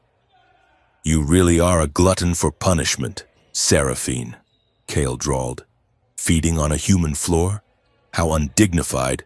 Seraphine scrambled to her feet, positioning herself in front of Ethan. "Cale, get out of my way." I am here to help you escape, Kale said, holstering his weapon. My shuttle is waiting in the executive hangar. Sterling's men are sweeping the station. You have 5 minutes before they seal the sector. Why help us?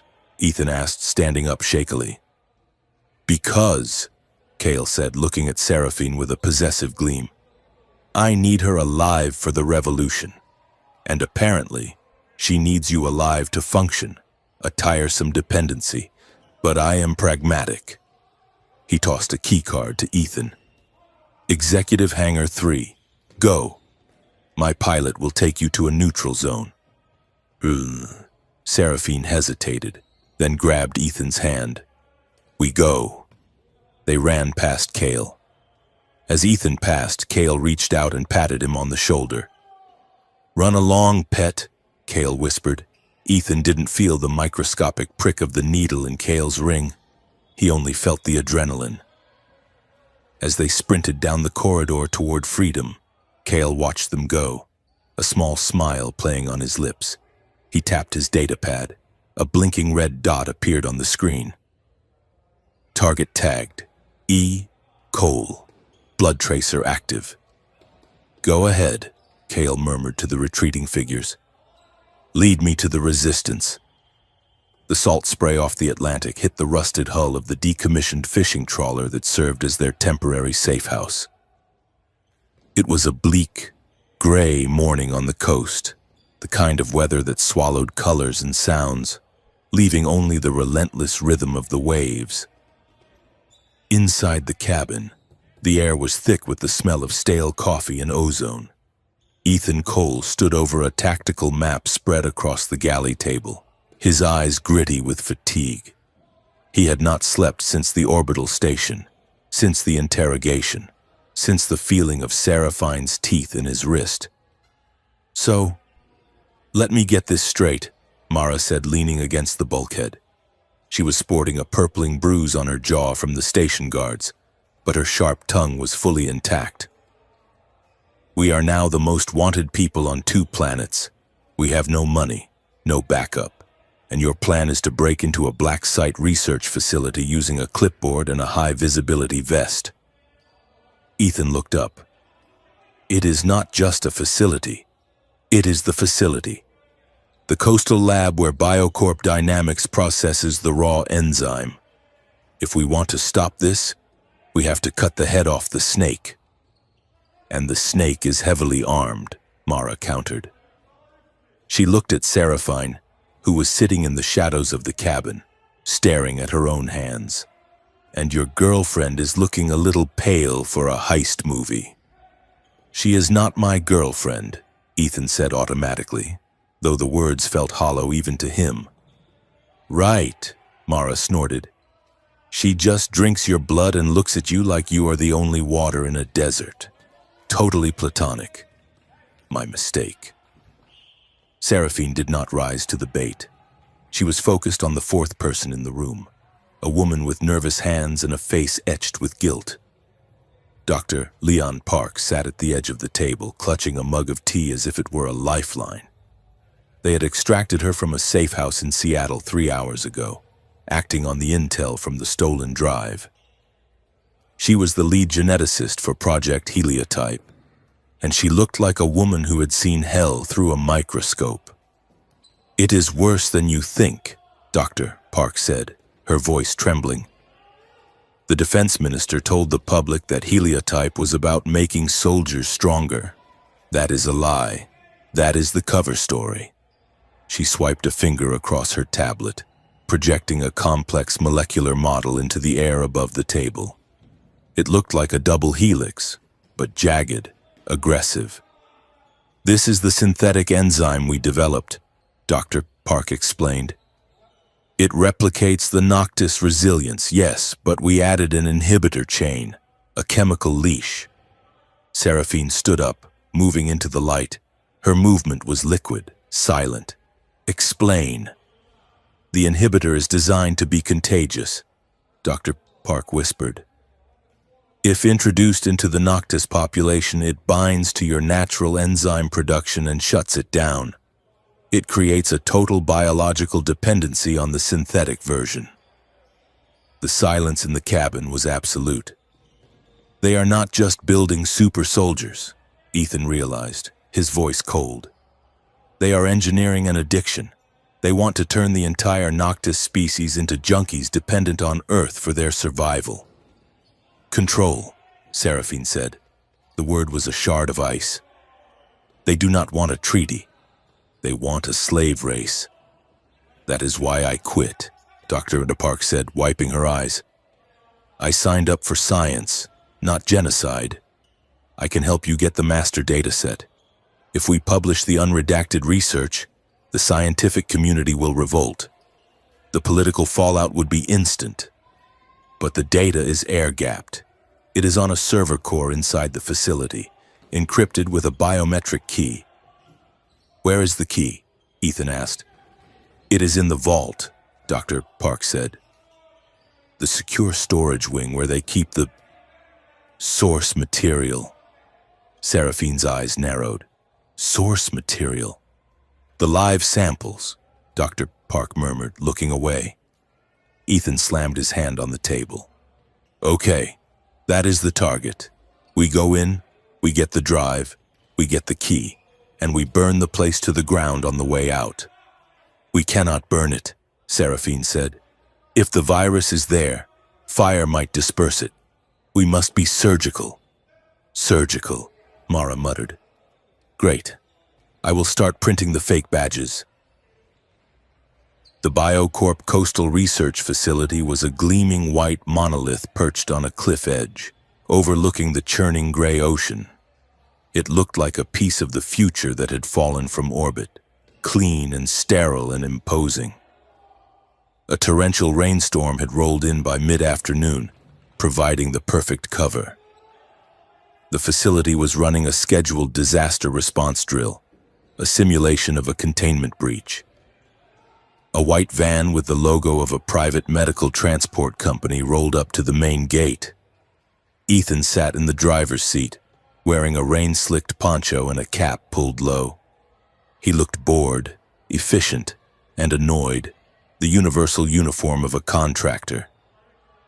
Transport for Sector 4. Ethan barked at the guard through the window, holding up a laminated badge. Transferring a code yellow biological asset for the drill. Your systems should have the authorization. The guard, a private mercenary in tactical gear, scanned the badge. He frowned, tapping his earpiece. I don't have a transfer on the log, buddy. Check the manual override list, Ethan said, channeling every ounce of his exhausted patience. Dr. Park authorized it 10 minutes ago. If you want to wake up the site director to ask why his drill is running behind schedule, be my guest. But I get paid by the mile, not the minute. The guard hesitated. The rain was hammering down, and the idea of calling the director was clearly unappealing. He waved them through. Clear. Go to loading bay 3. Ethan drove the van through the gates, his heart hammering against his ribs like a trapped bird. We are in, he said into his comms. In the back of the van, Seraphine sat strapped to a gurney. She was wearing a straitjacket made of heavy rubberized polymer, and a bite guard covered the lower half of her face. She looked terrifying, a captured monster. You okay back there? Ethan asked. I am insulted by the craftsmanship of these restraints. Seraphine's voice came through the earpiece, muffled but calm. But I am ready. They pulled into the loading bay. It was a cavernous white space filled with shouting personnel and flashing hazard lights. The drill was in full swing. Actors in makeup imitating chemical burns were being triaged by medics.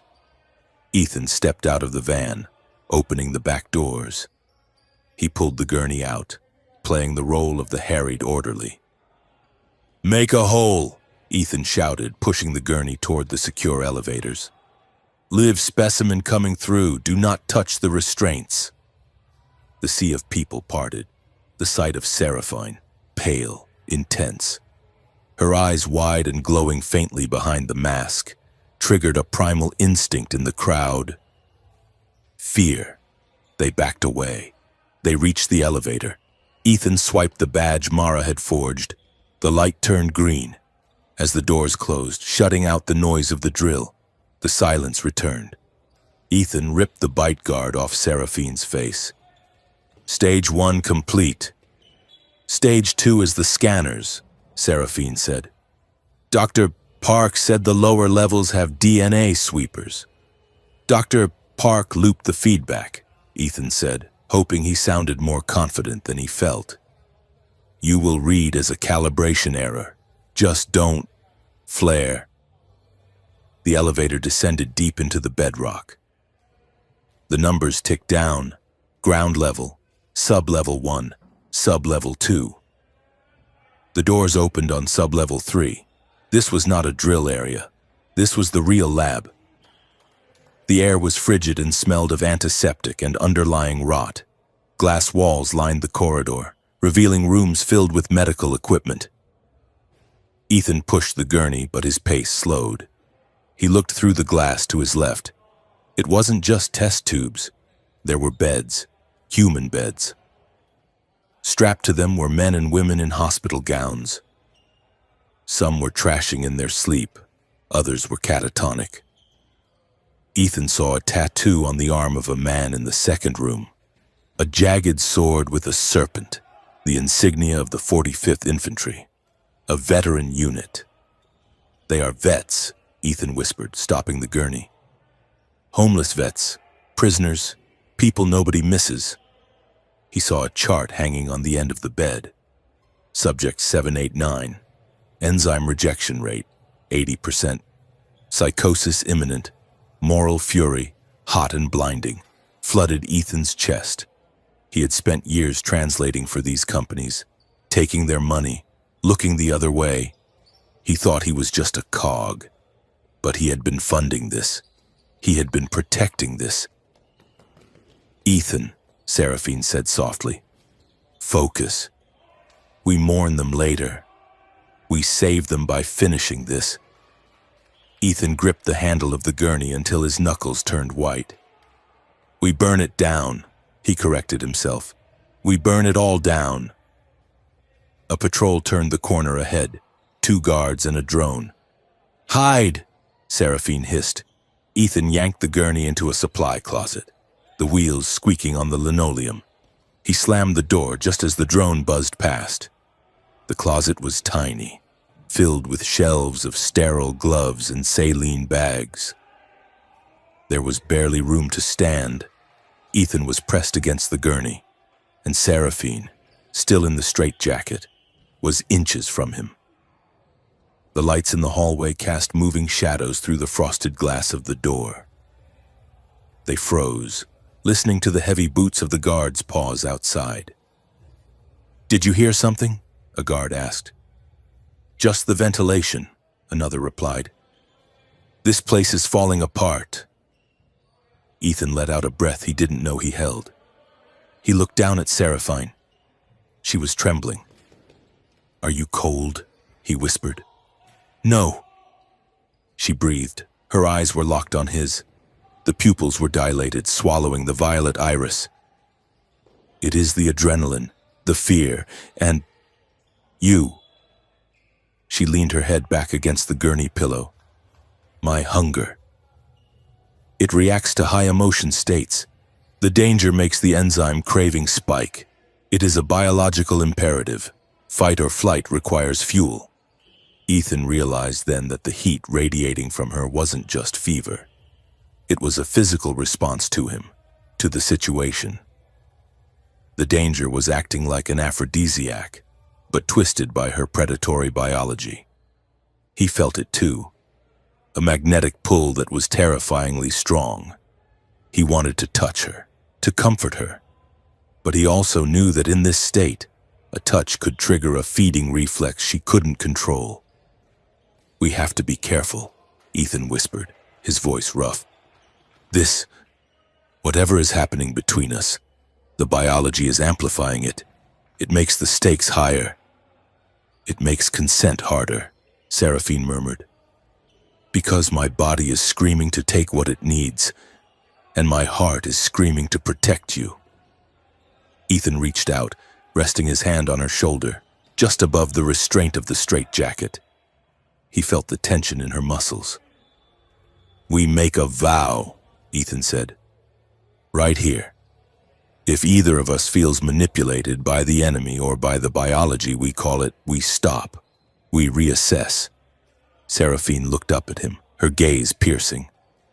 We do not become weapons, she said. Not for them, Ethan agreed, and not for us. We are partners, not consumer and consumed.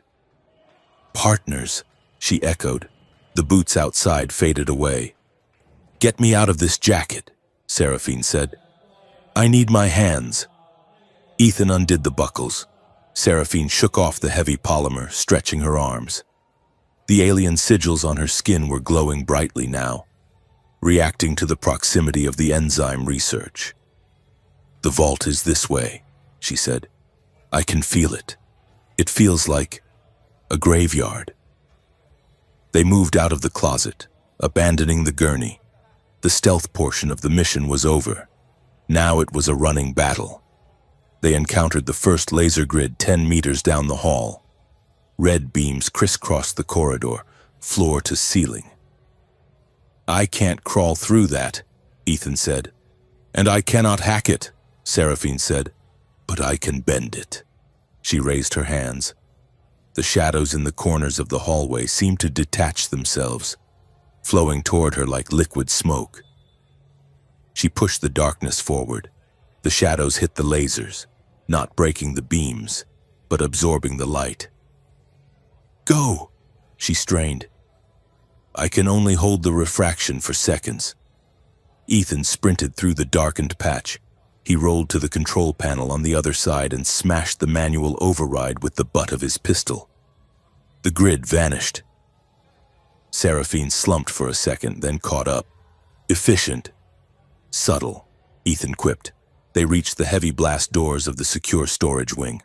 The sign above read, Restricted Access, Biosafety Level 5. Dr. Park, Ethan whispered into his comms. We are at the door. How do we get in? The keycard is not enough. Dr. Park's voice crackled in his ear. It requires a retinal scan from a senior director, or a biometric match for the sample logs, a noctis eye. Seraphine stepped forward. Open it. She leaned into the scanner. The red laser swept across her eye. Identity confirmed, specimen class Alpha. Welcome. The doors hissed open. The room beyond was circular, bathed in freezing blue light. In the center was a massive server stack, the data set, but lining the walls were hundreds of glass columns. Inside each column was a suspended animation pod, and inside the pods were noctis. They were in stasis, floating in viscous fluid. Men, women, even children. They were pale, emaciated, hooked up to tubes that were slowly, rhythmically draining their blood. Seraphine walked into the room. She didn't scream. She didn't cry. She went completely still. They are not dead, she whispered, her voice sounding like broken glass. They are inventory. She walked up to a pod containing a young male. I know him. This is Valerius. He disappeared from the embassy 3 years ago. We thought he defected. She turned to Ethan. The rage on her face was absolute. It was a cold, terrifying thing. They have been harvesting us for years, she said, while shaking our hands in the Senate. Ethan felt sick. The industrial scale of it was overwhelming. This wasn't a lab. It was a factory farm. Get the key, Seraphine said, before I tear this building down with my bare hands. Ethan ran to the central server. The physical key, a crystalline data shard, was locked behind a plexiglass shield. It is pressure sensitive, Ethan said. If I smash it, it wipes the data. Then we need to trick it, Seraphine said. She was staring at the control console. The system unlocks for a harvest deposit. I need a diversion, Ethan said, looking at the security cameras that were swiveling toward them. Security is going to be here in 30 seconds. He looked around the room. He saw a rack of pressurized oxygen tanks near the door. I miss the simple days, Ethan muttered, unclipping a grenade from his belt. When enemies wore uniforms and didn't put vampires in blenders. He pulled the pin and rolled the grenade toward the oxygen tanks. Cover! The explosion was deafening. The tanks ruptured, blowing the blast doors off their hinges and filling the corridor with smoke and foam. The shockwave rattled the server core, triggering a seismic failsafe. The plexiglass shield popped open. Ethan grabbed the crystalline shard. Got it! Dr. Park, start the uplink! Uplink active, Dr. Park shouted over the comms. But Ethan, I am reading a new signal. Someone else is in the room with you. Ethan spun around. The smoke from the explosion cleared. Standing in the jagged ruin of the doorway, unbothered by the alarms wailing around him, was Cale. He was wearing a long trench coat over a tactical suit. He held a device in his hand, a small, blinking tracker. You really are persistent, Mr. Cole, Cale said, his voice smooth and carrying effortlessly over the klaxons. I tracked your blood signature from the station. It is a very distinct vintage. Seraphine stepped between Ethan and Cale. This ends now. Cale, look around you. Look at what they are doing to us. Cale glanced at the pods. He looked bored. I see leverage, Cale said. I see a resource that Earth has foolishly stockpiled. When I take the throne, I will liberate them, and they will be the first wave of my army. You knew, Seraphine realized. You knew they were doing this. I suspected, Cale shrugged. Suffering is a powerful motivator. Seraphine, these people will hate humanity with a purity that is useful. He raised his hand. He wasn't holding a weapon. He was holding a remote detonator. I am offering you a choice, Seraphine, Cale said. Come with me. We leave this human pet here. We take the fleet. We declare war. You will be my queen, and we will burn Earth until it is a cinder. And if I refuse? Seraphine asked.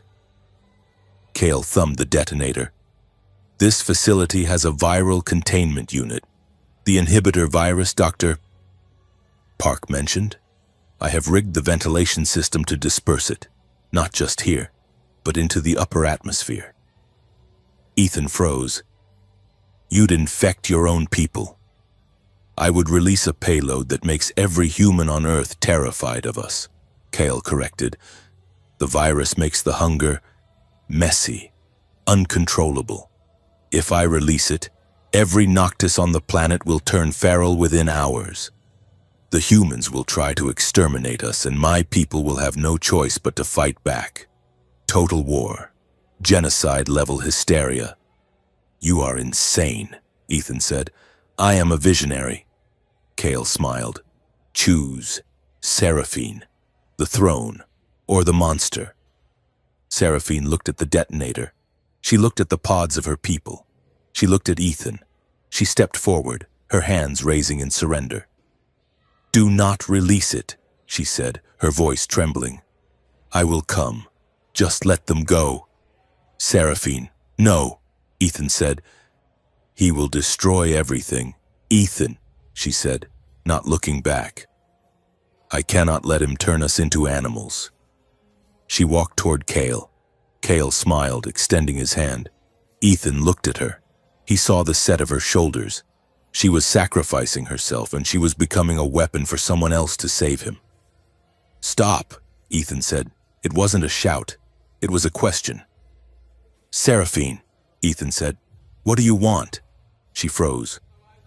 Not what you have to do, Ethan said, stepping closer, ignoring Cale. Not what saves the world. Then what do you want? Do you want to go with him? She turned back. Her eyes were wet with tears. "No." "Then don't," Ethan said. "We don't bargain with terrorists, and we don't let predators tell us who we are." "He has the detonator," she whispered. "And you have a voice," Ethan said. "Dr. Park is still uplinked. The comms are open. He isn't just threatening us, he's confessing." Seraphine looked at Cale. She looked at the tracker in his hand. She didn't reach for Cale. She reached for her wrist device. "Dr. Park," Seraphine said clearly, "patch this audio to the emergency broadcast frequency. All channels. Global." "Done," Dr. Park replied. Cale frowned. "What are you doing?" Seraphine looked at him with pity. "I am choosing the third path." She spoke, her voice amplified by the facility's own speakers, and broadcasted out to the net. "This is Seraphine Vera. The man standing before me, Cale Rinth, is threatening to release a biological weapon to force a war. He is holding the detonator. He is willing to turn our species into monsters to satisfy his ego. If you are listening, if you are human, or Noctis, look at your enemy. It is not the person across the border. It is the man holding the switch." Cale snarled. "You foolish!" He lunged for her. Ethan tackled him. It wasn't a graceful fight. It was a brawl. Ethan slammed into Cale, driving him back into the server rack. The detonator skittered across the floor. "Get the drive!" Ethan yelled. Seraphine grabbed the crystalline key and the hard drive. She kicked the detonator into the elevator shaft. Cale threw Ethan off him with inhuman strength. Ethan hit the wall, ribs cracking. Cale stood over him, eyes glowing red with fury. "I will kill you slowly," Cale hissed. "Hey, ugly!" Mara's voice boomed over the intercom. "Security is breaching the north wall, and the building is on fire. Move your asses." The explosion from the grenade had ignited the oxygen lines. The corridor was filling with black smoke. Cale looked at the fire, then at Seraphine, who was helping Ethan up. "This isn't over," Cale spat. He turned and ran, vanishing into the smoke, heading for the roof. "We have to go," Ethan groaned, clutching his side. They sprinted back through the burning facility. The sprinklers were raining down, mixing with the smoke to create a chaotic gray fog. They fought their way past confused guards, Seraphine using her shadow weaving to shield them from laser fire, Ethan returning fire with non-lethal rounds. They burst out into the stormy night, scrambling down the cliff path to where Mara had brought the van around. As they piled into the back, the facility behind them erupted. A secondary explosion blew out the windows of the upper floors, sending glass raining down like diamonds. Ethan slumped against the wall of the van, gasping for air. He was battered, bruised, and bleeding. Seraphine sat opposite him. She was covered in soot, her hair wild, her chest heaving. "We got it," she said, holding up the drive. "The proof, the cure, everything." "And we broadcasted Cale's threat," Ethan rasped. "The world knows." "They know he is a terrorist," Seraphine said quietly. "But they also know who we are. We just destroyed a government facility. We admitted to the virus's existence. We're terrorists now," Ethan said. "Official." The van sped away into the darkness, the burning lab fading in the distance. The adrenaline began to fade, leaving a hollow ache in its wake. The cabin was quiet, save for the hum of the tires on the wet road. Seraphine looked at Ethan. He looked broken, but his eyes were steady. She reached out across the space between them. She didn't ask this time. She just offered her hand. Ethan looked at it, the pale, long fingers, the deadly strength. He reached out and took her hand. Her skin was cool.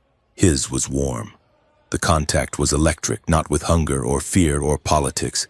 It was just contact. They sat there, fingers interlaced, holding on tight as the van shook. It was a small thing, a simple touch. but in a world that wanted to use them, consume them, and destroy them. Holding hands felt like the ultimate act of defiance. "We are still here," Seraphine whispered.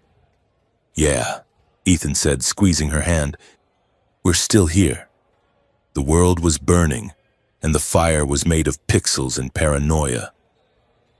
Inside the cramped safe house, a basement server farm Mara had commandeered beneath a laundromat in Queens, the screens on the wall were a mosaic of chaos. The defense minister, Sterling, was on every channel, his face grave and paternal as he declared a global state of emergency. He spoke of biological infiltration and terrorist cells aligned with hostile extraterrestrial forces. Below his talking head, the tickers ran wild. Riots in London, Noctis envoys recalling their staff from embassies in Tokyo and Berlin. The treaty, which was supposed to be a handshake of peace, was dissolving into a fist before the ink even dried. Ethan Cole sat on a crate of cooling fans, watching the feed. He looked like a ghost of the man who had translated diplomatic pleasantries a week ago. His face was bruised, his ribs taped tight under his shirt, and his eyes were hollowed out by an exhaustion that sleep could no longer touch. "They are scrubbing the net," Mara said, her fingers flying across 3 different keyboards. "I tried to upload the packet from the lab raid. Twitter blocked, the independent servers, DDoSed into oblivion. Even the dark web nodes are being throttled. Sterling has a stranglehold on the bandwidth.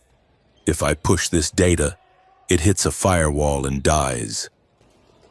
Dr. Leon Park paced the small room, her lab coat stained with soot from the coastal fire. "We do not have time for a slow leak," she insisted. "The vote to ratify the Emergency Powers Act is happening in 4 hours at the United Nations General Assembly in New York. If that vote passes, Sterling gets legal authority to detain all Noctis indefinite.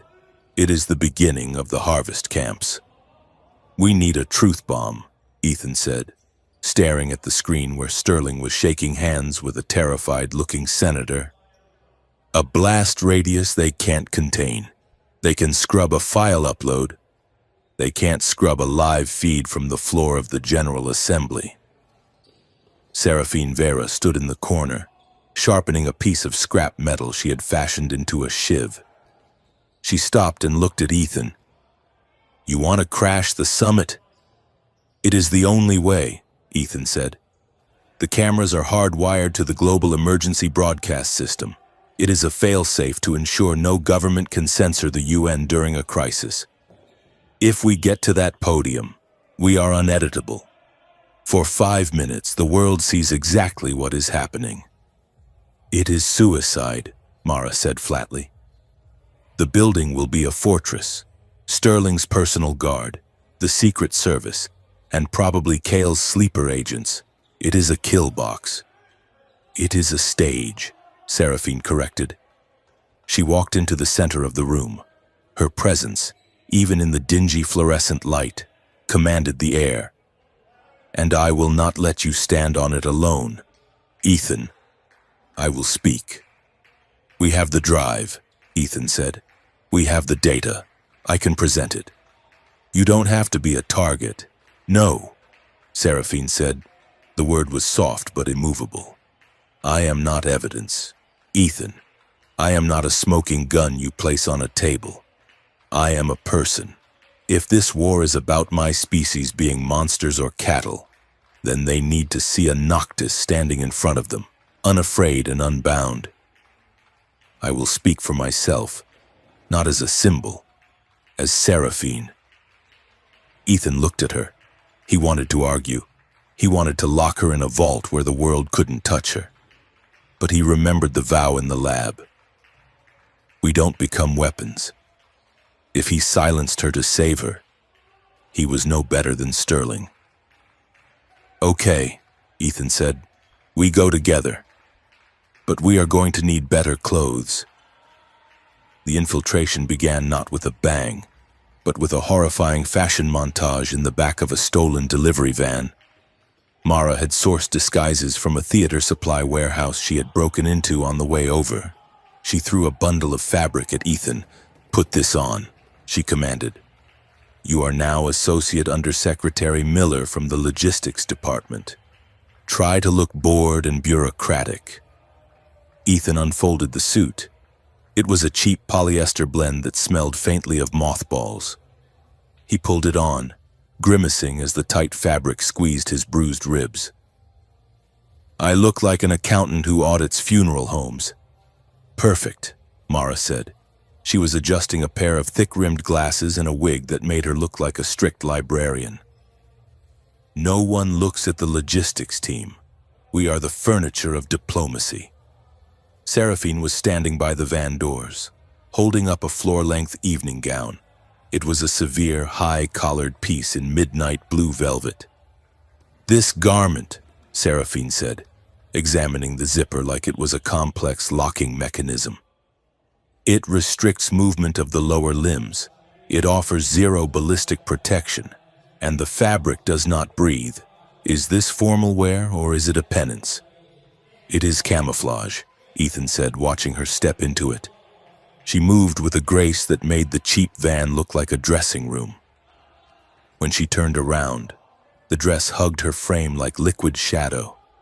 She looked regal, dangerous, and utterly alien. "I feel contained," she muttered, adjusting the collar. "Like a sword in a velvet sheath." "That is exactly what you are," Ethan said, his breath catching in his throat despite the danger. "Just try not to move too fast. Humans don't glide." "I will attempt to lumber," Seraphine promised dryly. They parked 3 blocks from the United Nations Plaza. The streets were choked with protesters. Half were carrying signs demanding alien expulsion. The other half were chanting for peace. The air was thick with the smell of tear gas and fear. They moved through the press checkpoint using the forged credentials Dr. Park had encoded onto keycards. Ethan walked point, his posture slumped into the weary shape of a mid-level staffer. Mara walked beside him, tapping furiously on a datapad, looking busy. Seraphine walked between them, her head down, acting the part of a VIP's silent aide. They passed the first perimeter, then the metal detectors. Seraphine's physiology didn't trigger the magnetic sensors, but the enzyme tracker in the archway spiked. "Wait," a guard said, stepping forward. "Ma'am, random screening." Ethan's heart hammered against his ribs. He prepared to reach for the pistol tucked into the small of his back. "She is with me," Dr. Park said, stepping up from behind. She flashed a high-level Biocorp clearance badge that Sterling hadn't revoked yet. "She is a specialized consultant for the biological containment protocols. Do you want to delay the defense minister's keynote speaker?" The guard hesitated, looking at the badge, then at Seraphine's severe expression. He waved them through. "Nice timing," Ethan whispered to Park. "Science opens doors," Park whispered back, sweating profusely. "Now go. I have to get to the server room to override the broadcast delay." They split up. Ethan, Seraphine, and Mara headed for the delegates' entrance to the main assembly hall. The corridors of the UN were vast, lined with marble and gunmetal. They felt cold, echoing with the sound of history being written by the winners. "We are close," Seraphine whispered. "I can smell the fear in the room. It is pungent." "That might just be the politicians," Mara muttered. Suddenly, the lights flickered. A deep, seismic thrum vibrated through the floorboards. "That wasn't the subway," Ethan said, stopping. The glass wall to their right shattered inward. Debris rained down across the marble floor. Smoke billowed in, thick and acrid. Through the haze, figures in black tactical gear rappelled down from the atrium skylights. They weren't moving like human SWAT teams. They were moving too fast, jumping too far. Noctis, Seraphine hissed. Kale's faction. At the same moment, the double doors at the end of the hall burst open. A squad of Sterling's private security detail, men in gray armor with UV rifles, poured in. "Secure the target!" one of the gray-armored men shouted, pointing at Seraphine. "Asset recovery protocols authorized." "Death to the traitors!" one of the black-clad Noctis screamed, raising a kinetic pulse rifle. Ethan looked left, then right. Kale's people were here to assassinate Seraphine to start the war. Sterling's people were here to rescue her into a cage to start the harvest. Two monsters, wearing different masks. "Run!" Ethan yelled. He grabbed Seraphine's hand and they bolted toward a service corridor.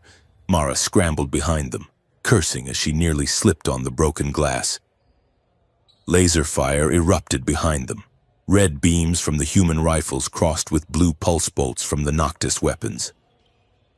The hallway turned into a kill zone. "They are cutting us off!" Seraphine shouted. She stopped, spinning around. She raised her hands, palms out. "Get behind me!" The shadows in the hallway, cast by the emergency strobe lights, rippled. Seraphine grabbed the darkness like it was a physical curtain and pulled. A wall of shimmering, distorted air sprang up between them and the crossfire. Bullets hit the shadow field and slowed, dropping to the floor like pebbles in water. Energy bolts dissipated into harmless sparks. "I cannot hold this," Seraphine gritted out, sweat beading on her pale forehead. "Go!" Ethan grabbed her waist, hauling her backward as the field collapsed. They sprinted down the service corridor, boots slamming on the concrete.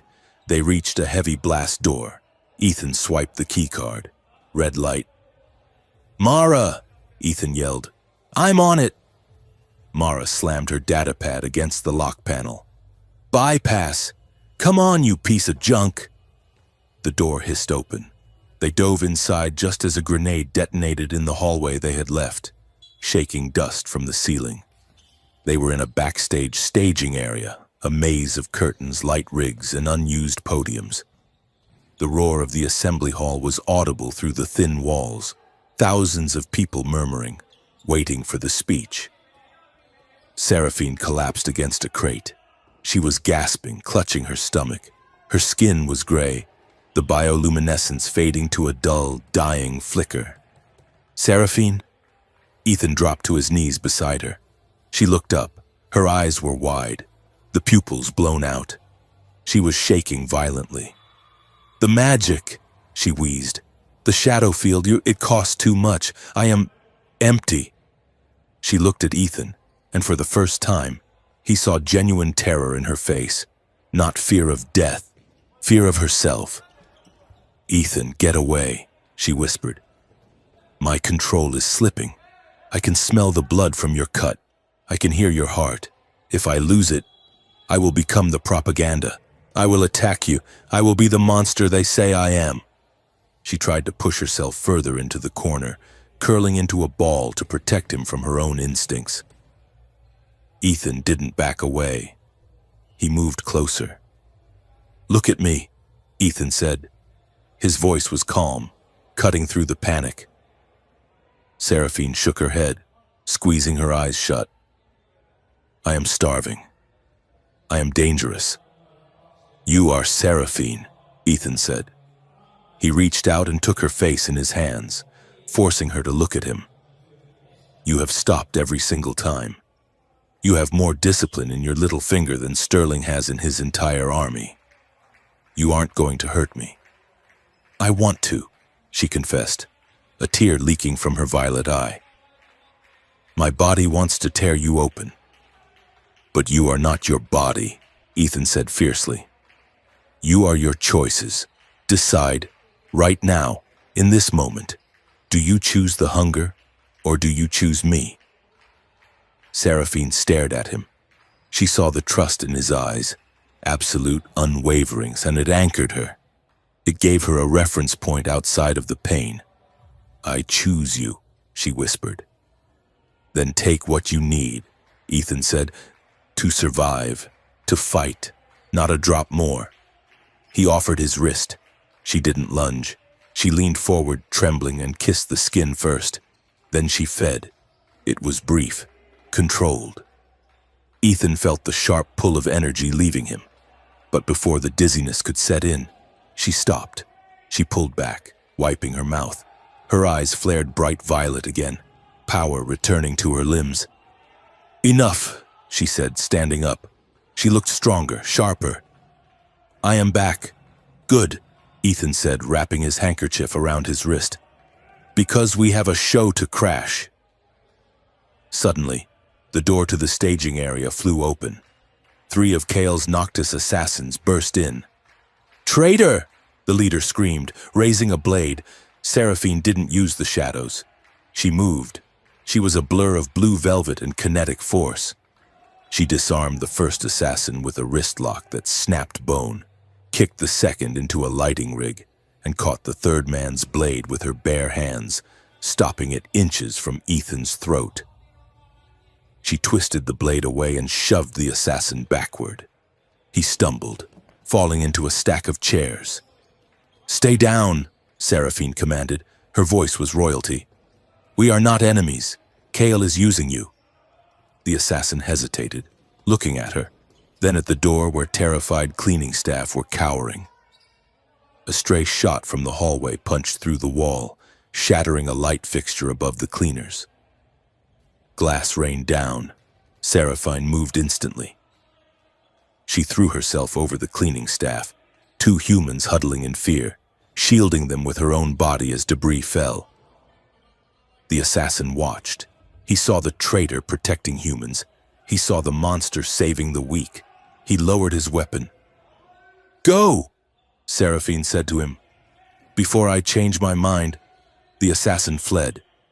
"You saved them," Ethan said, helping her up. "I had the energy," Seraphine said, smoothing her dress. "Because you gave it to me." "Ready for the main event?" Mara asked, peeking out from behind a curtain. "Dr. Park says the signal is live. The minister is on stage right now." "Let's go," Ethan said. Defense Minister Sterling stood at the podium of the General Assembly. He looked every inch the savior, silver hair gleaming under the lights, voice rich with gravitas. "My fellow citizens of Earth," Sterling intoned, "we face a threat unlike any in our history. These creatures, these Noctis, are not refugees. They are predators. They infiltrate our homes, our minds, our very blood. We must authorize the containment protocols. We must strike first." The massive screen behind him showed images of destruction, footage from the coastal lab fire, edited to look like a Noctis attack. "They cannot be reasoned with," Sterling shouted, building to a crescendo. "They can only be—" The screen behind him flickered. The war footage vanished. Instead, the screen showed a file directory. Project Heliotype, classified. Sterling froze. A murmur rippled through the thousands of delegates. "What is this?" Sterling hissed at his aides. "Cut the feed!" "We can't!" a voice shouted from the control booth. "It's locked out!" Ethan Cole stepped out from the curtains. He walked onto the stage. He was limping slightly. His cheap suit was torn, his face smeared with soot and blood. He looked like a wreck. He looked like the truth. He walked straight to the podium. Sterling's security detail moved to intercept him, but Seraphine stepped out behind him. She stood tall in her midnight velvet, her eyes glowing, her presence so imposing that the guards instinctively hesitated. Ethan leaned into the microphone. "My name is Ethan Cole," he said. His voice echoed through the hall and out to the billions watching on the uneditable feed. "I am the man Minister Sterling told you was a kidnapper. I am the man he told you was mind-controlled." He held up the drive. "This drive contains the unredacted files of Project Heliotype. It proves that the defense minister, in collusion with Biocorp Dynamics and the private contractor Centurion, has been kidnapping vulnerable humans, veterans, homeless, migrants, and using them as test subjects to synthesize an alien enzyme. The room erupted, shouts of denial, shock, and anger. "Lies!" Sterling screamed, trying to grab the mic. "He is compromised. Look at him. He is under her thrall." Ethan shoved Sterling back. "I am not under anyone's thrall. I am under oath." He turned to the camera. "They aren't building a defense. They are building a drug. They created a virus to make the Noctis dependent on us. They wanted to turn a sentient species into addicts so they could strip mine their blood." "And they used you to do it," Seraphine said. She stepped forward. The microphone picked up her voice, different, harmonic, resonating in the chest. "I am Seraphine Vera," she said, "daughter of the second house. I stand before you not as a monster, but as a witness. My people do not want war. We want survival. But your leaders, and a faction of my own, have conspired to sell us a war for profit." Sterling, seeing his narrative crumbling, played his ace. He signaled to the tech booth, his own loyalists who had been waiting for this contingency. "You want the truth?" Sterling yelled. "Watch the screen." The screen changed again. It showed grainy black and white footage. It was the interior of the safe house room on the station. It showed Ethan and Seraphine pressed close together, Seraphine's hand on his neck, her eyes glowing. But the audio was doctored. Instead of their conversation about trust, there was a low, menacing hum added to Seraphine's voice, and Ethan's own words had been spliced to sound like mindless agreement. "She is compelling him," Sterling shouted. "Look at the pheromonal response. This is biological mind control. Everything he says is a lie planted in his brain by a parasite." The crowd gasped. The tide turned instantly. Fear, primal and deep, washed over the room. They looked at Ethan not as a whistleblower, but as a puppet. "Ethan," Seraphine whispered. "They believe him? Tell them," Ethan said. "Tell them how it really works." Seraphine looked at the audience. She looked at the cameras. She saw the fear in a billion eyes. She took a breath. "It is true," she said clearly. "I am a predator. My biology requires an enzyme found in human blood. If I do not feed, I die. If I do not feed, I lose my mind." The room went deadly silent. Sterling smirked. She was hanging herself. "But," Seraphine continued, her voice gaining strength, "being a predator does not make me a monster. A monster takes without asking, so a monster does not care." She turned to Ethan. She looked at him with an expression of such raw, undisguised love and respect that the cameras caught every micro-expression. "Ethan Cole offered me his life," she said. "Not because I forced him, but because I asked. Every single time I have fed, I have asked for consent. I have waited for the word. I have stopped the instant he hesitated. I have chosen to starve, to tremble with pain, to risk death, rather than violate his agency." She turned back to the crowd. "Your minister says I control him, but look at us. Who is the one holding the weapon? Who is the one demanding obedience? It is not me. I have bound myself with rules harder than any cage you could build, because that is what civilization is. Now, it is the choice to be gentle when you have the power to be cruel." The silence in the room changed. It wasn't fearful anymore. It was stunned. They were seeing a creature they were told was a beast, explaining the ethics of consent more clearly than their own leaders ever had. Sterling panicked. "Security, take them down, fire!" "No!"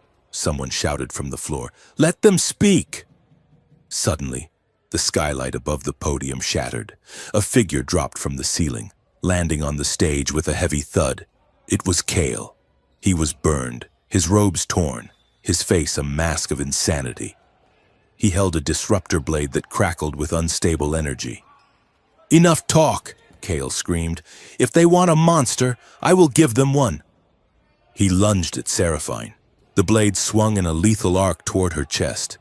She was fast, but she was still recovering from the feeding. She raised her arm to block, but she was a fraction of a second too slow. Ethan didn't think. He moved. He threw himself in front of her. The disruptor blade hit Ethan in the shoulder. It didn't cut. It blasted. There was a sickening crack of bone and the smell of cauterized flesh. Ethan was thrown backward, crashing into the podium.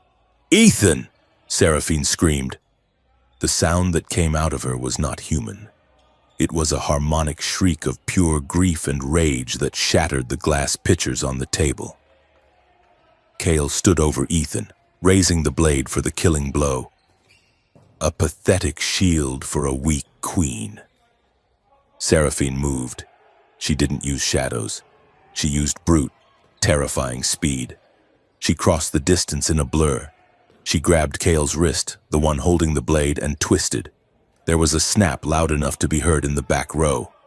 Cale screamed, dropping the weapon. Seraphine swept his legs, slamming him onto the stage. She pinned him. Her hand clamped around his throat. Her claws extended, pressing into his jugular. Her eyes were burning white-hot. "Do it!" Kyle choked out, grinning through the pain. "Kill me. Show them the killer. Spill blood on their stage and start the war." The cameras zoomed in. The world watched. The vampire had her enemy by the throat. The kill was justified. The kill was easy. Seraphine looked at Cale. She looked at Ethan, who was lying in a pool of blood, watching her with hazy eyes. "We don't become weapons," he had said. Seraphine's claws retracted. The white fire in her eyes dimmed back to violet. "No," she said. She leaned down, whispering into Cale's ear. "I will not be your executioner, and I will not be your excuse." She stood up, hauling Cale with her. She threw him toward the approaching UN security guards. "He is yours," she said to the guards. "He is the terrorist. I surrender him to international law." The guards hesitated, then swarmed Cale, cuffing him. Seraphine dropped to her knees beside Ethan. "Ethan," she choked out, her hands hovering over his shattered shoulder, afraid to touch him. "Ethan, please." Ethan blinked. The pain was a distant white roar.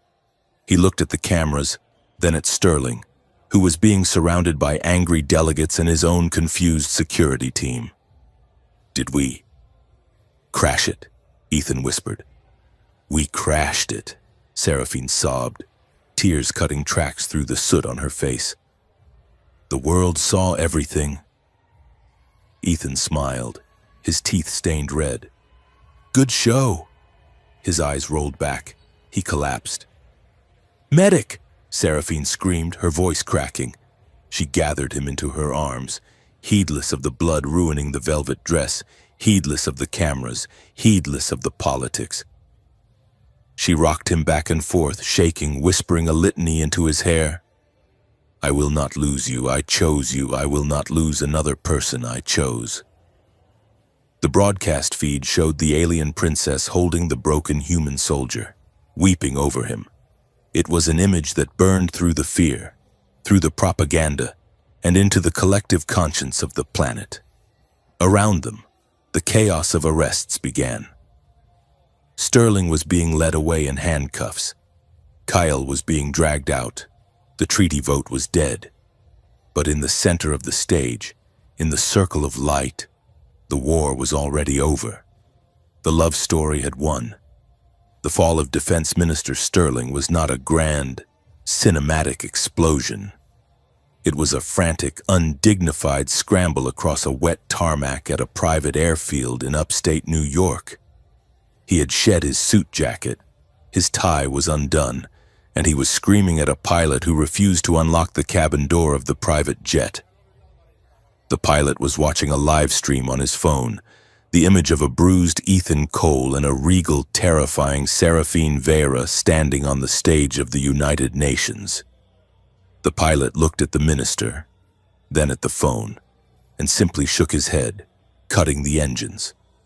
When the sirens wailed at the perimeter fence, Sterling did not draw a weapon or make a speech.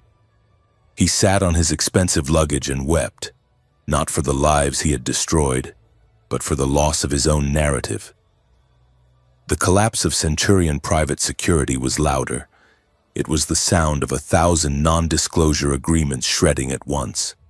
Emboldened by Ethan's testimony, whistleblowers emerged from the woodwork. Junior analysts leaked chat logs. Logistics managers released shipping manifests of biological cargo. Medical staff from black sites came forward with horror stories of coerced extraction. The corporate monolith fractured into a dozen criminal investigations within 48 hours. But truth, Ethan learned, was not a magic wand. It did not instantly fix the world. It just broke the lies that were holding it together in the wrong shape. A Noctis fleet arrived in orbit 3 days later. They did not descend in attack formation. They parked in a high geostationary hold, a silent silver promise of violence if their people were not returned, and a promise of peace if they were. On the ground, the mood was brittle. The riots stopped, replaced by a tense, vibrating suspicion. The public had seen Seraphine save the day, but they had also learned that she was a predator who drank human blood. Fear did not vanish just because facts existed. The paranoia had merely shifted targets, from the invader to the government, but the gun was still loaded. Ethan Cole woke up to the smell of antiseptic and the absence of pain. He lay still, his eyes closed, cataloging his body.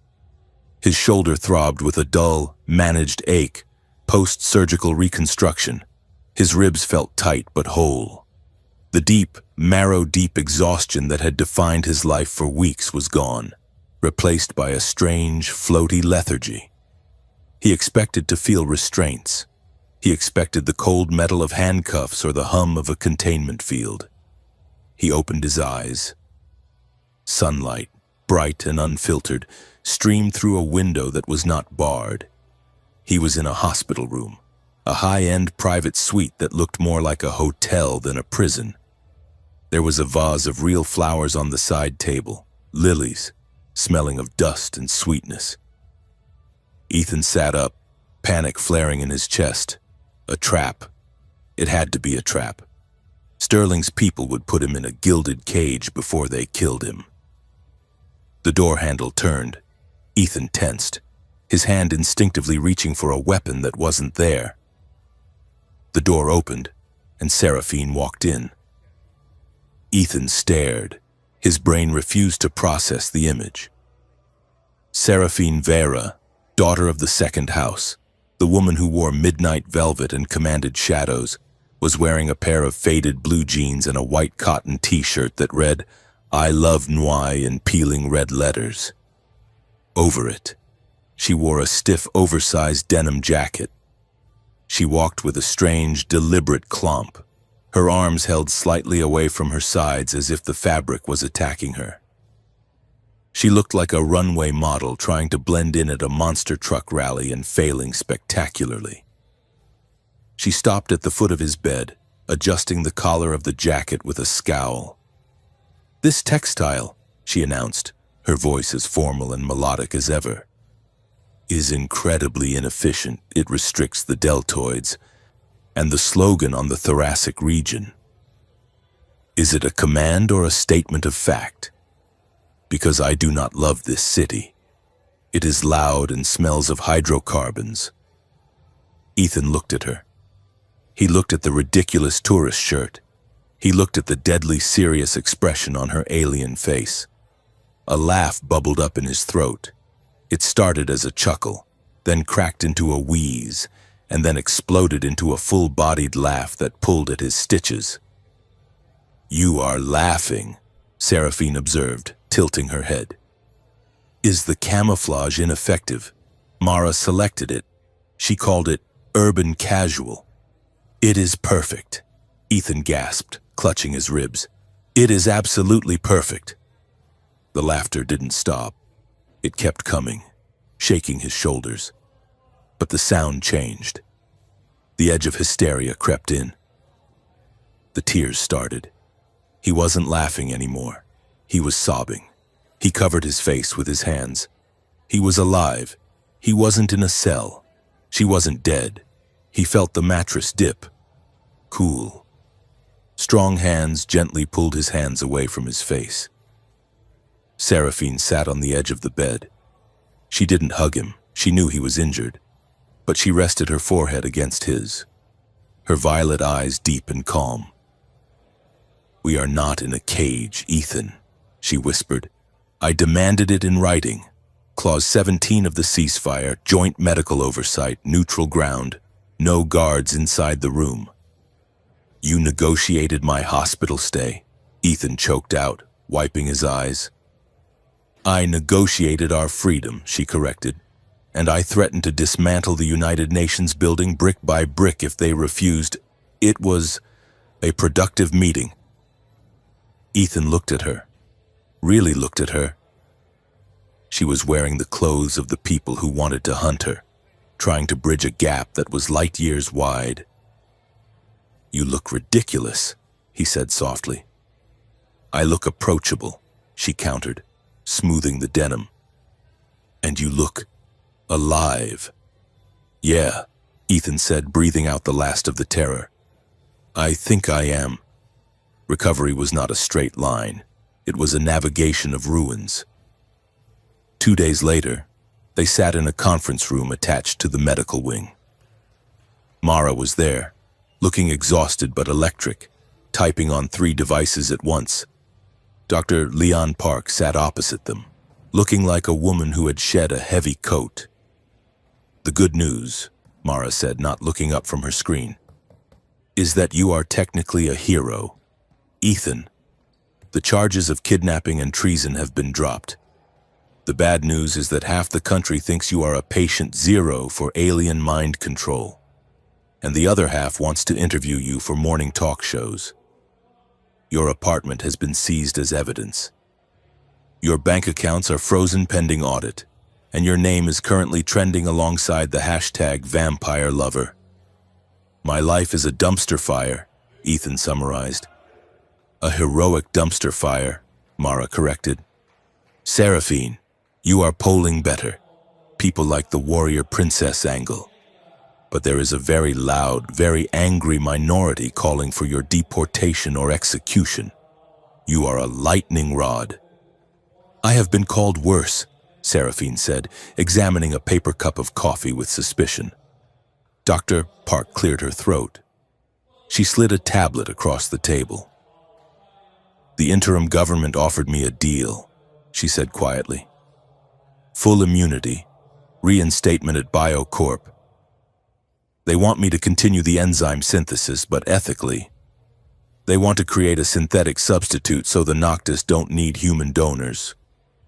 "That sounds good?" Ethan asked. "No," Park said sharply. "It is the same trap with a different bait.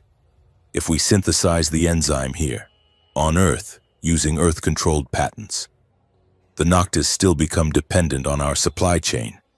It creates an economic leash instead of a biological one. It is dependency by design." "What did you tell them?" Seraphine asked. "I told them to go to hell," Park said, a small, fierce smile appearing. "I told them I would only work if the research was open source, peer-reviewed by Noctis scientists, and subject to oversight by an independent council. No patents, no ownership, transparency or nothing." "Did they agree?" Ethan asked. "Not yet," Park said. "But they will. Because I am the only one who knows how the inhibitor virus works. And they are terrified I will release the antidote formula to the public if they push me." Seraphine nodded, a look of respect crossing her face. "You fight with data. It is an honorable weapon." "There is something else," Park said, her expression darkening. "While I was scrubbing the heliotype servers, I found something. The project wasn't just about the Noctis. The scarcity models, the dependency algorithms, they were templated. Templated for what? Mara asked. For everything, Park said. Any non-human contact. The goal wasn't just to control the Noctis, it was to create a framework for manufactured scarcity that could be applied to any species we encounter. Earth's leadership wasn't preparing for diplomacy. They were preparing for an interstellar colonial model where we own the water, the air, or the blood that everyone else needs. Ethan felt a chill that had nothing to do with the air conditioning. So even if we fix this treaty, the machine is still built to exploit the next guy. Exactly, Park said. Mara slammed her laptop shut. Which is why you two cannot just ride off into the sunset. She pointed a finger at Ethan. You want to go find a cabin in the woods and feel sorry for yourself. You want to be the tragic veteran who saved the girl and then vanished? She pointed at Seraphine. And you want to go back to your embassy and be the lonely, stoic statue that bears the weight of the world. It is my duty, Seraphine began. It is garbage, Mara snapped. Loneliness is not a duty. It is just a bad habit. You two broke the world. Now you have to help fix it. Not as fugitives, not as symbols, but as advocates. Advocates? Ethan asked. We need a new framework, Mara said. A movement that insists interspecies contact isn't built on fear, fetishization, or extraction. We need people who can walk in both worlds. A human who knows what it's like to be prey, and an alien who knows what it's like to be human. Ethan looked at Seraphine. She was looking at him.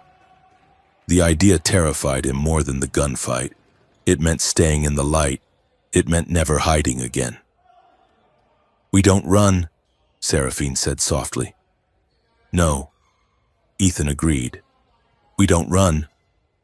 The interrogation room was gone, replaced by a quiet, secure apartment on the edge of the UN complex. It was temporary housing for high-risk assets, but tonight, it felt like a sanctuary. The door was locked. The curtains were drawn. For the first time in weeks, there were no cameras, no guards, no imminent threats. Ethan stood by the window, looking out at the city lights. Seraphine sat on the sofa, removing the stiff denim jacket and letting it fall to the floor. The silence between them was heavy, but it wasn't the tension of survival anymore. It was the awkward, charged silence of two people who had saved each other's lives a dozen times but had never really introduced themselves. My shoulder is stiff, Ethan said, breaking the silence. You need rest, Seraphine said. Real rest, not the sleep of the hunted. She stood up and walked to him. She didn't touch him. She stood close enough that he could feel the cool radiation of her skin. Ethan, she said, we are safe. Are we? Ethan asked, turning to face her. Kale is in a cell, but his faction is still out there. Sterling is gone, but the fear is still there. We just signed up to be the face of a revolution. That doesn't feel safe. I did not mean the world, Seraphine said. I meant us. Here, in this room. She reached out, her hand hovering near his chest. She waited. Yes, Ethan said. She placed her hand over his heart. Your pulse is fast. It usually is when you're around, Ethan admitted. Is it fear? No, Ethan said. It hasn't been fear for a long time. He covered her hand with his own. Seraphine, what happens now? Between us? The hunger. Dr. Park can make the synthetic stuff. You won't need me anymore. Seraphine's eyes widened slightly. You think I stayed with you because of the enzyme? It was the deal, Ethan said, his voice rough. I was the battery. You were never just the battery, Seraphine said fiercely. The enzyme is biological. What I feel for you, that is not biology. That is choice. She stepped closer, closing the gap. I once believed hunger defined me. I thought every interaction I had with another living thing was a transaction, predator and prey, diplomat and leverage. But with you, I found a definition that wasn't about taking. What was it? Ethan whispered. Agency, she said. I chose to stop. You chose to give. We built something sacred in the middle of a slaughterhouse. Ethan looked at her. He thought about his own definition, the broken soldier, the translator of other people's words, the man who couldn't sleep. I thought I was just the trauma, Ethan said. I thought I was just the things I survived. But when I stood on that stage, I wasn't surviving. I was living. Then let us live, Seraphine whispered. She leaned in. This time, there was no desperation, no starving, frantic energy. She moved slowly, giving him 1,000 moments to back away. She kissed him. It was cool, soft, and terrifyingly gentle. It tasted of ozone and mint. Ethan's hands came up to cup her face, his thumbs tracing the sharp line of her cheekbones. She pulled back an inch, her breath hitching. Boundaries, she whispered, her voice shaking. We need to set them, now, while we are calm. Okay, Ethan breathed. Rule 1, no coercion, still stands. Rule 2, Seraphine said, her thumb brushing his lip. I will never feed from you in anger, or in fear, only in love, and only when you ask. Rule 3, Ethan said. If I say stop, we stop, no matter what. Rule 4, Seraphine added, a ghost of a smile touching her lips. You do not wear the polyester suit again. It offends my eyes. Ethan laughed, a low sound that vibrated in his chest. Deal. He kissed her again, and this time, the kiss deepened. It wasn't about the blood. It was about the heat. It was about the terrifying intimacy of being fully known by another creature and being wanted anyway. Later, in the dark, lying on the bed that was finally just a bed, Ethan traced the bioluminescent patterns on her back. We are going to have to fight for this, aren't we? He murmured. Every day, Seraphine promised, closing her eyes. But we have good practice. The next morning, the authorities came, not to arrest them, but to recruit them. A new director of planetary security sat in the living room. She was a woman of steel and numbers, offering Ethan a file. We want you to testify before the Senate, she said. We want you to be the liaison for the new oversight committee. You'll have a security detail, a salary, a protected residence. You'll be the symbol of human Noctis cooperation. Ethan looked at the file. It was a golden cage. It was a life of scripts and handlers. He looked at Seraphine, who was standing by the kitchen counter, eating a piece of toast with the same intense concentration she applied to combat. No, Ethan said. The director blinked. Excuse me?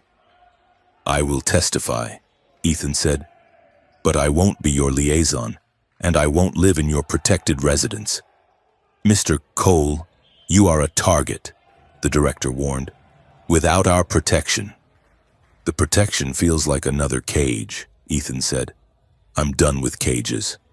I'm going to work directly with the Noctis delegation. Independent. If you want my advice, you can schedule a meeting like everyone else. He handed the file back. It was the first time in his life he had felt the true power of his own voice. The power to say no. Seraphine's battle was different. It was not a meeting. It was a tribunal. She stood in the center of the room, facing a holographic projection.